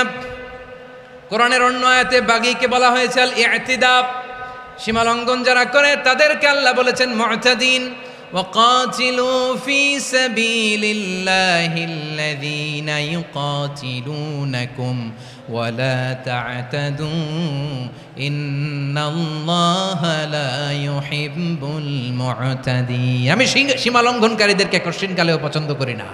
আমরা যেন সীমা লঙ্ঘন না করি, রাজি আছেন তো? যে কোনো ক্ষেত্রে ইবাদতে যেন সীমা লঙ্ঘন না করি। অনেকে আমরা ইবাদতে সীমা লঙ্ঘন করে ফেলি। বিশ্বনবী সাল্লাল্লাহু আলাইহি ওয়াসাল্লাম যেটা শিখিয়েছেন এর বাইরে যে অতিরিক্ত বুজুর্গ হতে চায়, এরকম আছে না নাই? করা যাবে না, কোনো ক্ষেত্রেই সীমা লঙ্ঘন করা যাবে, এমনকি যুদ্ধক্ষেত্রেও না। বিশ্বনবী সাল্লাল্লাহু আলাইহি ওয়াসাল্লাম বলেন খবরদার যুদ্ধক্ষেত্রেও সীমা লঙ্ঘন করো না। কি সুন্দর ইসলাম আমরা পেয়েছি। বিশ্বনবী বলেন খবরদার যুদ্ধের ময়দানে কোনো নারীর গায়ে হাত তোলো না, কোনো শিশুর গায়ে হাত তোলো না, কোনো গবাদি পশু হত্যা করো না, কোনো শস্য ক্ষেত্র ধ্বংস করো না, ইবাদতরত অন্য ধর্মের কোনো সন্ন্যাসীর গায়ে হাত তুলো না। বলেন সুবহানাল্লাহ। তাহলে আমরা সীমা লঙ্ঘন করতে পারবো? প্রিয় ভাইয়েরা, একটা সুখী সমৃদ্ধ শান্তির সমাজ, মানবিক সমাজ যদি আমরা গঠন করতে চাই, আমাদের আল্লাহর দেয়া কয়টা আদেশ মানতে হবে বলেন দেখি? সবাই বলেন কয়টা? আর বেঁচে থাকতে হবে কয়টা জিনিস থেকে? আওয়াজ করে বলেন কয়টা? আচ্ছা, আদেশ নাম্বার 1 কি ছিল বলেন? আল্লাহর আদেশ কি? 1 নাম্বার আদাল, ন্যায়পরায়ণতা। আমরা সুবিচার, সুশাসন, ন্যায় বিচার চাই কি চাই না? 2 নম্বরে কি ছিল? মাশাআল্লাহ, আওয়াজ করে বলেন 2 নম্বরে কি ছিল? ইহসান। আমরা যেন সবার প্রতি দয়া পরবশ হই, ইহসান করি। 3 নম্বরে কি ছিল? নিকটাত্মীয়দের দান করা, তাদের অধিকার প্রাপ্য বুঝিয়ে দেওয়া। পাশাপাশি 3টা জিনিস থেকে আল্লাহ বারণ করেছেন, নিষেধ করেছেন। তার প্রথমটা ফাহশা, অশ্লীলতা। অশ্লীলতার সাথে আমাদের কোনো সম্পর্ক। আজকের এই ঐতিহাসিক চট্টগ্রামের প্যারেড ময়দান থেকে আমরা যত ধরনের মা যাহারা মিনহা মা বাতান, প্রকাশ্য অপ্রকাশ্য, দৃশ্যমান অদৃশ্যমান, সব অশ্লীলতা থেকে নিজেদেরকে মুক্ত ঘোষণা করলাম। অশ্লীলতাকে আমরা না বলে দিলাম। আওয়াজ করে সবাই বলুন নো। অশ্লীলতার সাথে আমাদের কোনো সম্পর্ক। 2 নম্বর নিষেধাজ্ঞা কি ছিল? আল মুনকার, সমাজের যত মন্দ কাজ এগুলোকে আমরা প্রতিরোধ করব। রাজি আছেন তো সবাই? 3 নম্বরে আল বাগি, সীমালঙ্ঘন। কোন মুসলিম সীমালঙ্ঘন করে না, এমনকি যুদ্ধক্ষেত্রেও না। আওয়াজ করে বলেন ঠিক কি না? রাব্বুল আলামিন শেষে বললেন ইয়াইদুকুম লাআল্লাকুম তাযাক্কারুন, আল্লাহ তোমাদেরকে উপদেশ দেন যাতে তোমরা শিক্ষা গ্রহণ করো। আমরা উপদেশ দিব, আমরা জোর করে কাউরে কিছু মানাতে চাই না। লা ইকরাহা ফিদ্দিন ওয়া যাক্কির ফাইন্না যিকরা তানফাউল মুমিনিন, উপদেশ দিলে এটা মুমিনদের কাজে দেয়। লাস্তা আলাইহিম বিমুসাইতির ইন্নামা আনতা মুযাক্কির, নবী হে আপনি রিমাইন্ডার দাতা, আপনি উপদেশ দিবেন। আমরাও বিশ্বনবীর এই হাদিসগুলো থেকে, কোরআনের আয়াত থেকে রিমাইন্ডার, এই কথামালা বাণীবাহক হিসেবে এই বাণীগুলো আপনাদের সাথে কাছে পৌঁছে দিলাম। আমরা আল্লাহ তাআলার কাছে প্রার্থনা করি, আল্লাহ আমরা যেন আদল দিয়ে আমাদের সমাজকে গঠন করতে পারি, আল্লাহ আমরা যেন ইহসান করতে পারি, আমরা যেন নিকটাত্মীয়দের দান করতে পারি। আল্লাহ যত ধরনের অশ্লীলতা, অনাচার, মন্দ কাজ, সীমালঙ্ঘন, অবাধ্যতা থেকে যেন আমরা বেঁচে থাকতে পারি। আল্লাহ তাআলা আমাদের সবাইকে কথাগুলো বোঝার ও আমল করার তৌফিক দান করুক।